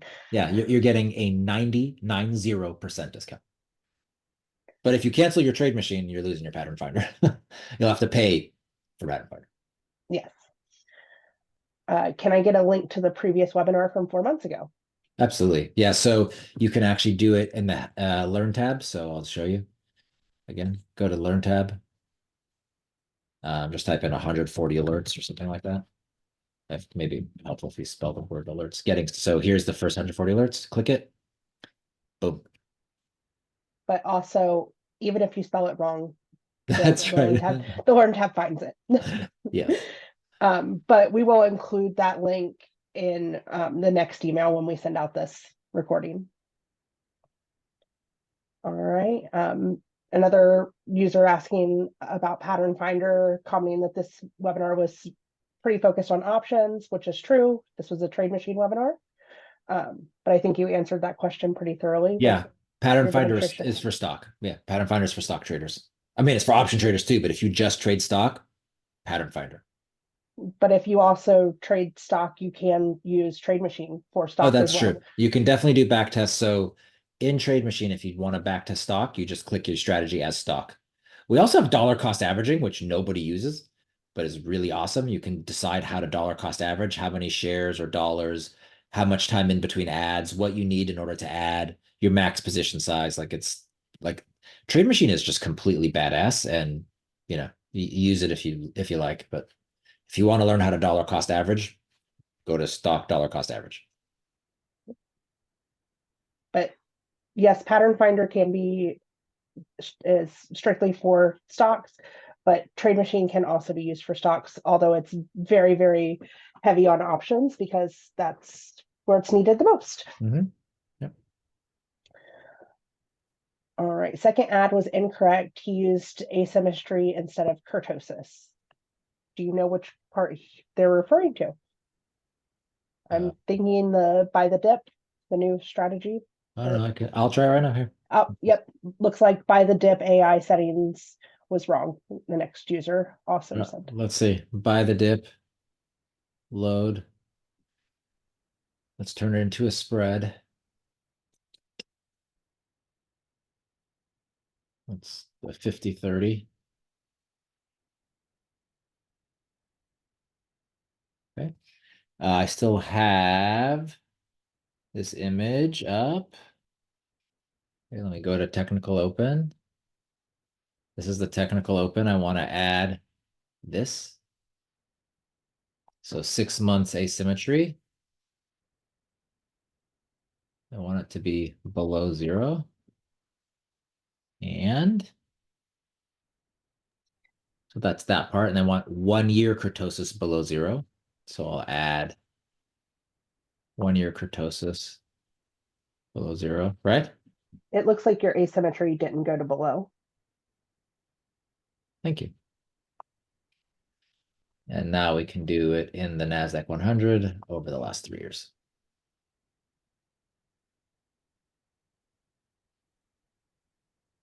Yeah, I think this will be even better. I was wondering why I said 15% and not 18 or 19%. So thanks, guys. We will make sure you get the correct link. Yeah, the correct link is in saved. Yes, but Exactly. Yeah. He built this on the fly as we were going through the yes. webinar too. So, Yes. but we have all the details. Let's see.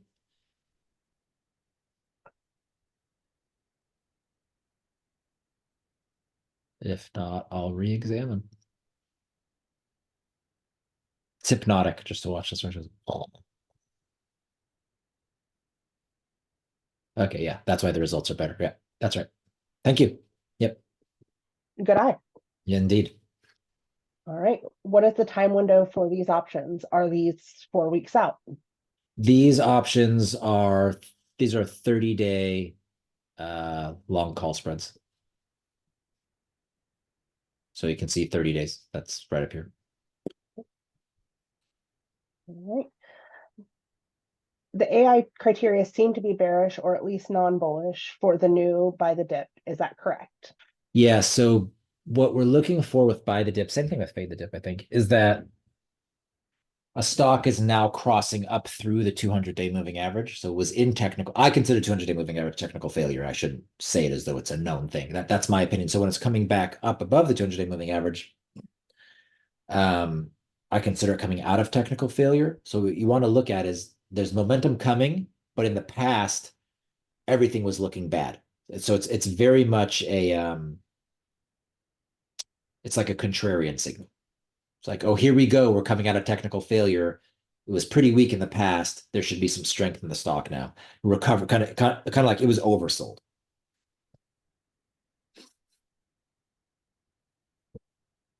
Bear with me 1 second. I'm just answering another question. What? I said, just bear with me 1 second. Okay. Sorry, I had one that I was typing a response to because they need email support. All right, next question is, I guess I'm wondering how the buy the dip would do with more bullish AI criteria. Well, you know, let's try. So let's take out asymmetry. Let's put in really bullish kurtosis. I don't know how often this would happen, to tell you the truth, but let's see. This should be infrequent. No, I don't know. It would be a bizarre thing, but I mean, that's why we have TradeMachine. Looks pretty bad to me. Yeah, this looks terrible.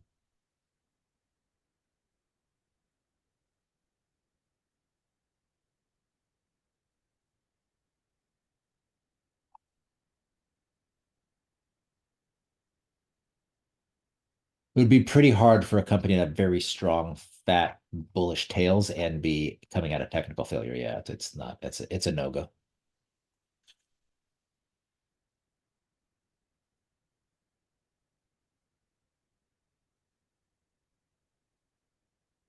All right. Will the email contain the last 40, the 140 alerts from the last session as well? Yes. Yes. How can I tell which version of TradeMachine I have? So you will know if you have platinum. Just do the NASDAQ 100, and if you get all 100 done, then you will see. If it says 50, then you don't have platinum because that's your With maximum. Yeah. with a big error message at the bottom. With an error message at the bottom. Also, I think it should say platinum right here if you have platinum, just by the It way. does. Yeah. It does. But yeah, Jason made it a little bit easier and put a message at the bottom so that you'd know that Okay. clearly if it's not loading all 100 tickers. All right. We already answered this one. Looks like you were just, it's about the kurtosis skew on that one. Is Thanks, guys. kurtosis and asymmetry below 0 usually the best option when adding AI to backtests that don't have it? No, no. So for example, it depends what market you're in, right? So the pre-earnings diagonal with AI, that's a bullish it's a bullish setup because the stock is already above the 50-day moving average. Let me pull this up. I'll pull up one stock. So let's look at the technical conditions here. The stock is already above the 50-day moving average. That's a bull market.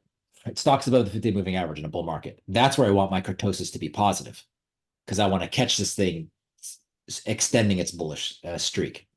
That's why you have to know what is each strategy trying to find, right? If you're looking for something that's oversold, then you just want everything to look bad. If you're in the midst of a bull market, like a stock is above the 50-day moving average, then no, you want strong kurtosis. Like you want to maintain that bullish trend and see if you can ride that for the next 2 weeks. Is SPX Excel or SPX 0 DTE in your platform to backtest strategies? We do not have zero DT. You can do SPX, yes. But SPY is just faster, but you can do SPX, sure. Oh, I can't, but you can't do earnings for SPX. There's no such thing. So this, I don't even know what this back test is, but let's just do a naked call. You still have earnings selected. Sorry, nothing special. SPX, buying a call every 30 days, whatever. Here's SPX. So you could do SPX. Right. Would it be good to further balance a portfolio by adding bearish trades, or should that be kept for an overall bearish market? You can do that. Max shared stuff in community. He took we have something called a bearish burst. And he made some alterations to it, which you can definitely look at. He certainly added AI to make it work better. I'm generally bear market trades so rarely work for me that the best way I can make money on the bear market is stocks that are oversold, which is right. So just like to be very specific, like how do I make money on a bear market? Kind of like this. Stock is here to spread the sell off. Stock is here. If it keeps going down, I make the most money. And yes, if it totally collapses, I'll get stopped out. Fine. But this should only happen about 20% of the time. It should have anywhere from a 70 to 80% win rate. In other words, the stock should be here or higher based on deltas about 20 to 80%, 80 to 70 to 80% of the time. That's how I make use of a bear market. It does well to a certain point.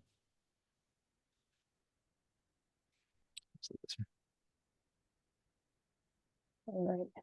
Option portfolio balance vis-a-vis too much vol, downside vol, actually. What do you think of a constructed strategy that uses call credit spreads to take advantage of upside vol bursts to counterbalance the downside sell the spread strategies? I'm okay with selling upside vol. You don't get as much for your dollar, right? Skew is naturally almost always, not always, but naturally getting more juice on out of the money puts than out of the money calls. But yeah, I mean, collecting credits on stock. Yeah, I mean, I would be generally not to just don't follow my strategy, please, but like I'd be a call spread seller in Apple, like longer term call spreads. I'm thoroughly unimpressed with Apple and its lack of AI vision. And you can see over the last 2 years, Apple's down, Microsoft's up 40%, like just as an example. Now you'd have to backtest that. That's just one stock. You want to look in a sector, but just like, yeah, selling upside is fine. If you understand the risks, of course. It's not for me to say. When you showed the scorecard, did the trades all happen automatically, or did you intervene to choose the ones you wanted to trade? No, it's the ones that were set. There was no human intervention. It's just the alerts I set. When are the liquidity filters coming? Yeah, so we're gonna have a liquidity filter, probably a number like 1 through 5 or something, where 5 is the most liquid, 1 is the least liquid. I don't want to put a date on it, but I mean, Jason's doing it. I mean, soonish in a quarter. I don't know. And then it'll probably be in the technical open. So it'll probably be here. You're doing a back test, you go to technical open, and it'll probably be like liquidity filter. It's not here, but and then you just say liquidity filter, above 4 or whatever. And then I think not only that, I think Mandy was talking about this idea of we just have another filter here, which looks for the today tab, which is just a liquidity filter. It'll say 1, 2, 3, 4, 5, right? And you can click 5 and 4, for example, or 5, 4, and 3. And then your today tab will be filtered by baskets and by liquidity. And so you can just come to TradeMachine on the today tab, only see things in the baskets you want, only see things with the liquidity you want, and then start trading off of that if you like. And then you don't have to set alerts. Today tab is always there for people who don't want to set alerts, right? Or you can set today tab alerts. That's true too. You can also set very specific today tab alerts, like I do. Right. After the November or March trades trigger, do you have to reset, or do they stay active until you delete them? Yeah, alerts stay active forever, except for one kind of alert. If you have an alert that's a stock price alert, let's say a stock's at 100 and you say, I want to know when the stock hits 105. Once you get that alert, it goes away. Okay. Stock hit 105, it's gone. Because otherwise you're going to keep getting that alert. But no, option strategies stay forever. In fact, one of the things that require effort in TradeMachine is say, okay, what's been working over the last year? What hasn't? Let me clear those alerts out. You go into your alerts tab. Um, and you just start clearing them out, XXXX, the ones you don't like. So they don't go away. And calendar alerts don't stay. Those are Calendar, right, specific. right. You can actually set. I use trade. There's something funny. I sometimes use TradeMachine as an alert that for nothing to do with just trading. Like I'll set an alert for like one of my friends' birthdays in TradeMachine through a calendar alert. So Jason does the same thing. does he really? Okay, Yeah. yeah. I like TradeMachine is becoming like my everything now. It's like, okay, I need to know when I'm supposed to pay the utility bills. I'm like, all right, every 28th, I get an alert. But it's great because you also get a text message. So Yeah. I I get a mean, text. Yeah. use it. You're You're already in paying Trade for it. Machine. Yeah. Use it. No. um, all right, next question. If we have Pattern Finder, can we get these trades with the same technicals minus the backtest, of course? Well, Pattern Finder isn't a back tester, so it doesn't. You can set up the technicals. So, for example, you can say, "All right, let me see which moving averages." Let's say, let me see the 200-day moving average. Let's say this is still Apple, right? Boom, there it is. Is this Apple? No, it's Trip. It's all right. This is the bullish one, right? Like, oh, let me see the 50. But remember, it's not a back tester. This is a really good example, by the way. I can zoom in a little bit of how if you're using Pattern Finder, you would have seen this kind of bullish breakout, right? Above the 200, above the 50, through congestion, gaps up, right? Just for example. But there's no, and you can get alerts. I mean, Pattern Finder has alerts. It right here, right? You just set your alerts, but it's not a back tester. You can't see how it's done when it did that. That's TradeMachine. Are there plans to identify good liquidity option underlying? No, I don't think so. Right now, we're going to stick. I mean, for a stock to have poor liquidity, that would be pretty bad.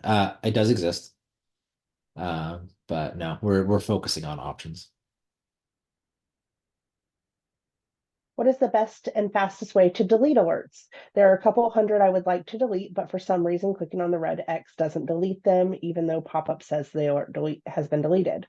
They Okay. keep coming back after the refresh session. I believe Jason is working on that. Okay, then it's a known bug. Yeah, that sucks. Sorry, Yes, we're working on it. Yeah. Jason is on it. Yeah, I deleted a bunch of alerts and it did work for me. What did I want? I forgot what I deleted. If you haven't emailed support, email support with your username. If that's happening for you, we can look at your specific account. Yeah, go to account. That's not what we wanted. Isn't there a way for me to? Yeah. And then can't you email support from here somehow? No? Yeah, there is. Okay. Somehow, some way. Oh, there you go. Right. You were hovering it. I thought you saw it. We will get a recording. Sorry, I was away. Yes, you will get a recording as well as all of the alerts that Ophir discussed here. Can you give suggestions for building a trading plane when I get in it and when to get out? Oh, trading plan. Sorry, typo. Oh, I mean, for me, it's TradeMachine. If it's a back testing, then the rules are set, right? And that's part of. Remember, someone asked about that 15-minute rule. It's just like it's very clear. This is when it's supposed to happen. Other than that, if you're talking just broadly as a trader, I just do it in Excel, and I'll just give you a very simple example. Let's say you just something silly. You just bought a long call, 60-day call on Apple. I don't know. I'm using Apple today. I'm just whatever. Um, and let's say it's at the money, and the option is at $10. And you say, well, I don't want to lose more than 50%, so you're going to put your stop loss at 50%. Write it down. Right. If the option goes to 50 to $5, I'm out. Maybe you have a limit, so which you can also set your brokerage. So let's say, if the option goes to 20, I'm out. Okay, so write that down. But then you have other things, right? Because options decay in this case. So it's like, what happens if the stock drops by $7? The option goes from 10 to 6, not quite to 5. You're not at your stop loss, but like maybe on a stock chart, you're like, yeah, I don't want to deal with that anymore. So then you write that down. It can just be about the stock. If the stock, so here we use this. Let's say we got into a trade with Trip. Let me take off the crosshairs. How do I turn off the crosshairs? Tooltip off. tooltip. Yeah. So let's say you're like, I want to do this trade, and I'm willing to go a little longer than 2.7% downside. Like I'd be willing to go down to this green line. So, but if it goes down to 2.7%, I want to sell half. So that would be part of your trade, right? You'd be like, you part of your plan, you'd say, okay, if the stock hits 27.86, sell half. Right. Also, if it's a stock trade, for example, or a long-term option trade, you might say, hey, after 30 days, for better or worse, I'm just kind of out. Like I don't that's it. It might also be that if you have a 60-day option, you're like, okay, after 30 days, if the trade is still going, hasn't hit my stop, hasn't hit my limit, I want to sell a 15-day option. I want to turn it into a spread. If it's gone that long, I want to spread. Oh, well, what do you want to spread? Upside or downside? Right. What strikes? Write it down. Write it down. This is my plan. So every day that goes by, you look at your plan. The today you is smarter than the tomorrow you. Today you is calm, cool, collected. Tomorrow you is in a frenzy. So today you is smarter than tomorrow you. That's what the plan looks like. Oh, I would sell that call. I would sell that put. I'm going to cover it up. I'm going to put a trailing stop. That's what the plan looks like. Every single thing that could happen, you want to know. Some of them are not that long, 5, 6 steps. Some of my trades, like I did a whole option speculation webinar, which you guys are free to watch. It's actually under education. It's the last piece of education. So if you go here, it's this webinar. I gave some, these are actual real multi-year or multi-month speculations. My Jumia one, for example, it had like, I think 150 rows of rules, what was going to happen. So depends how complex the trade is, but that's how you do it. Just write it down in Excel or whatever. But I use Excel. It's just like, if this, then this. This is a cool webinar, I think, just to kind of see how things can work. Can you please review how you changed the parameters of the call spread search via technical open? Where did you find the parameters other search? Yeah, so I think maybe you're talking about the deltas. Oops. So the way you change, let's say we want to do buy the dip. Okay. Want to turn it into a call spread. So I go to call spread, they say, well, what deltas do you want? If you take the comma out, by the way, you can see it across a whole bunch of choices. So this is all going to be meta, right? All different strikes. But if you just want to focus on one or multiple stocks, put the comma back in, go to this options thing. This options meaning not stock options, as in choices. You go down the middle one, the one in blue, is the deltas you'll be testing if you have a comma there. So that's what I did. And save it. Now I'm looking at a 50-30 delta, for example. And if you want to change the technicals, you go to technical open right here, click it, and that's how you can choose any of the things you want or remove any of the things you want. Right. I came late to the webinar. Does past performance relate? How does past performance relate to forward performance? Do changes in the market dramatically change performance, such as change from a bull to a bear market? Does interest rate changes dramatically change the forward performance, such as high interest rates or low interest rates? So they do change. We've had, you should watch our webinar with the first 140 trades. I talk about what changed in the market and how we could see that it changed and why we had to pivot. A lot of it was because of this, was actually less about market conditions and more about this. Let me see if sorry, I have like 900. Zoom is just like all consuming. So hold on one second. I think I have a slide from the last webinar, so I can pull it up. Let's see if that would answer your question more quickly.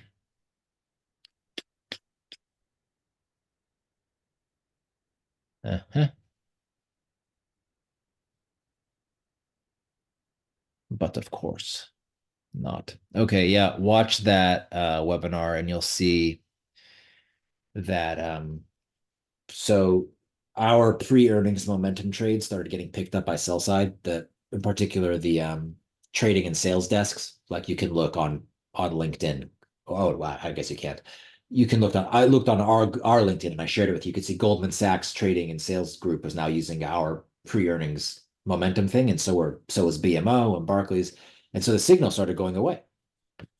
So we had to turn it into diagonal, right? And so we had to add AI.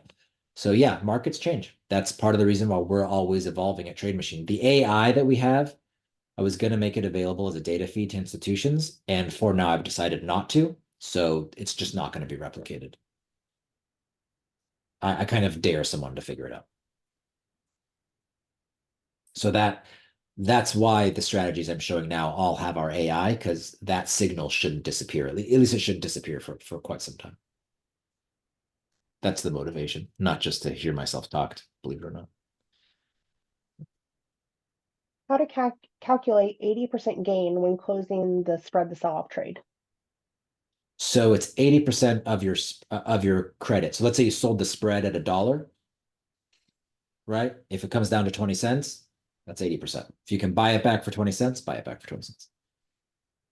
To follow those rules, that's what 80% would mean. Could you post the link to the webinar where you explain the AI features, such as skewing kurtosis? I'd love to watch that once again. Yeah, just so yeah, go to learn again. You guys, kurtosis, and then there it is. Here's the whole webinar. Again, this is 3 hours. Don't let this scare you. The last 2 hours are Q&A. You don't have to watch that. It explains it really thoroughly. I think I explained it really thoroughly in like 45 minutes. But it's learn tab. Just type in kurtosis. I think the middle one actually trims off the Q&A, so you don't have to do it yourself. Okay, let's see. We're going to be talking about tail Oh, risk. nope, I am wrong. Well, kind of. That's 14 minutes. Yeah, I mean, you can watch the 14-minute one, and if you feel satisfied, that's fine. If not, go to the long one. But don't, again, I don't want the 3 hour thing to scare you. It's like 45 minutes of me, and then the rest is Q&A. You don't have to watch the Q&A. That's I'm not going to recommend you watch a 3 hour webinar. That's painstaking. Can the software be used for a long position? I think we answered this. For what positions? For a long position? For long? Yeah, of course. Hold on, guys. I have to order my lunch. Keep going. Yes. When we build the portfolio with our stock, how long is it good for? Daily, weekly? If you build your portfolio with, ask me that again. I didn't understand the question. When we build the portfolio with our stock, how long is it good for? Daily or weekly? I think that what they're asking is, and I would check it after a year, is generally what Ophir recommends to see if it's still Your performing well. alerts. Yeah, I so believe so. yeah, so check out yet another Dave, I think, in community. I'm never gonna use your guys' real names. So I have to use like I know who you are, but I can't I can't do it. I think he's our right at the fuck down guy. He is. Yeah. Just look at what he does. It's just really impeccable. And like this is 3 cheers to him. And just if you do what he There does. he is. You passed him. Oh no, I was looking if I could actually find his WITFD in there. Actually, I wonder if this will work. Let's see if our search works. Huh.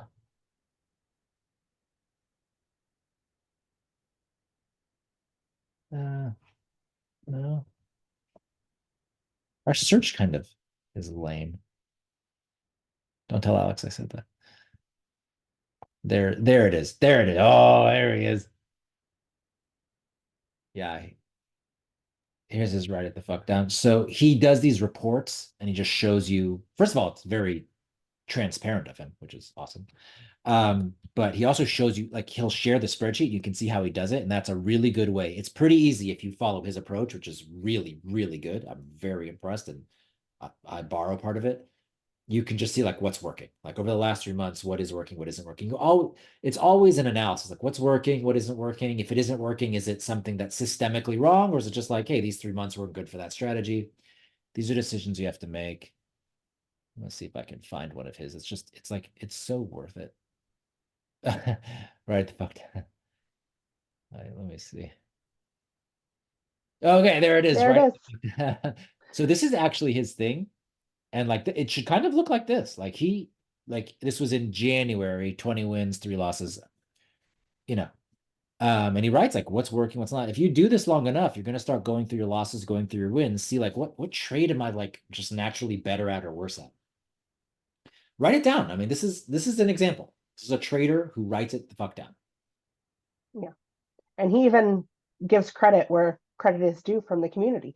So Oh you yeah, can yeah. also do that. But look at his notes. I mean, these Well, are notes like like he's writing it down. Like this is what it's not that hard, but it is effort. It is. And do you want to have 20 wins and 3 losses or not? I'm not saying that.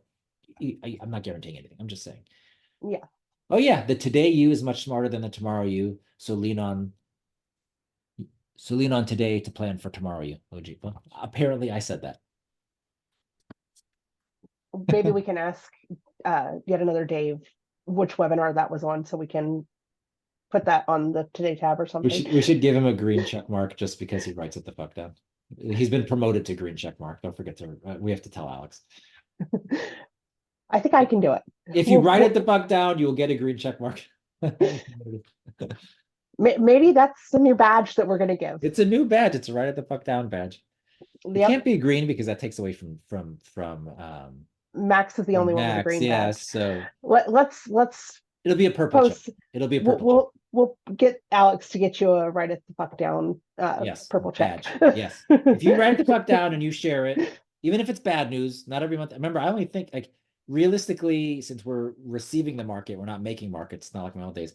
9 out of 12 months, 10 out of 12 months should be up. But another way to say that is like 2 or 3 out of months a year are just not going to be that good. Just you have to be realistic with trading. It's just that your down month, your worst down month should be no worse than let's say your third best month. If it is, then you're not managing risk properly. But yeah, we'll get a WTIFD badge, which will allow people to look for people who are writing it down. The green badge will leave for Max. Max gets the green badge. All right. If we sign up with the coupon code for the premium and the full experience and don't like premium before the 9th day, can the membership be canceled? Oh, you can definitely cancel within those 9 days. You will have to cancel though. And the coupon code is webinar9, and I'll just show you again. And then I want to show you how to cancel too, just so you don't feel trapped. It's not about that. So you go TradeMachine 5, you go to your thing, blah blah blah blah blah. Sign up, coupon, webinar 9. Now let me show you how to cancel. So you do webinar 9, hit enter, make sure that's there, then you go through the process. Okay, let's say you're like, okay, good, okay, I don't want to be charged $99. It's day 8 and I'm out. So you would go to your account. It will look something like this. No, you're in No. the member press. Sorry. Oh, do I have to log out? Or No, you have to go to your TradeMachine home. why does everyone know everything about this company other than me? Okay, go to account. This is Account? my job, Ophir. That's true. Do I go to account? Is that what I do? Yeah. Okay, you'll have an account thing. Go to your account thing. And then go to subscriptions. And then cancel. Yes. Yes, cancel right here. Cancel. And then that's it. You can also email support. And also, if you stay for the 10th day and you get billed and you're like, oh man, I didn't mean to do that. We're not that kind of company. It's okay. You get your money back. Just relax. Like, don't, we're not, Just email support. yeah, we're not in the business of like, we got you. Like, we're in the business of having successful traders. That's what we're in the business of. We're not in the business of getting you for that one extra day. So, hey, this is Jason Hitchings. I just was listening in, and he asked about the premium. I wondered if he was kind of asking that question about platinum. oh yes, so exact same thing for platinum. You can get $9 for 9 days with the same coupon code, and then it will go. I'll show you. It'll go to $9.95 as opposed to $99 a month. So I'll show that. Mandy made it so that annual works too. So here you go. So you could experience. It's probably a good idea actually. You can experience platinum. So let's do that. Coupon code. Okay, there you go. 9 days for $9, then $9.95 a year. But it's the same cancellation process. You go into your thanks, Jay. You go into your account, go here, go to subscriptions. Yeah, and then click cancel. And if you don't want to do that, you just want to email support, just email support. Yeah. I just think you have control. We'll You have control over way. your subscription. You're not locked in. We're not like we won't answer that email until the 10th day. Don't Yeah. worry, we're not that company. We'll take care of you. And same process, same coupon code works for both monthly and annual. So if you want to go for annual because you get the extra features, by all means try annual for the 9 days for $9. We think you're going to love it. That's why we're doing this. We wouldn't do this if we didn't think you were going to love it. I don't think anyone who takes it for 9 days for $9 who actually tries it for 9 days is going to cancel. That's my bet. Doesn't mean you can't cancel. You can go against my bet. I don't think anyone who uses TradeMachine for 9 days who really puts in the effort, for those 9 days, 5 of those 9 days, you're doing stuff. You're not going to cancel. All right. Are there any strategies that are designed to work for a falling market to buy puts or put spreads? And if not, are there any plans for such a strategy to be included? There are, yeah. So go to the Pro Scan tab, choose the group of stocks you're looking at. Let's say the NASDAQ 100. Come down here, strategies which are avoiding earnings. Okay. And then you would look for, it's called the bearish something or rather. Not mammoth. I don't love that strategy. Not the squeeze. Bearish technical bursts. This is the one that Max actually changed in community. It's not changed in TradeMachine. He had some things he showed some back tests with adding the AI, but it's in here. So you can look at them. You can just click on a ticker like Amazon, doesn't matter. And here is your bearish setup. You can then do it for a whole portfolio. I would go into community and I would do this. I would say, hey, at Max, can you tell me what you did with the bearish burst?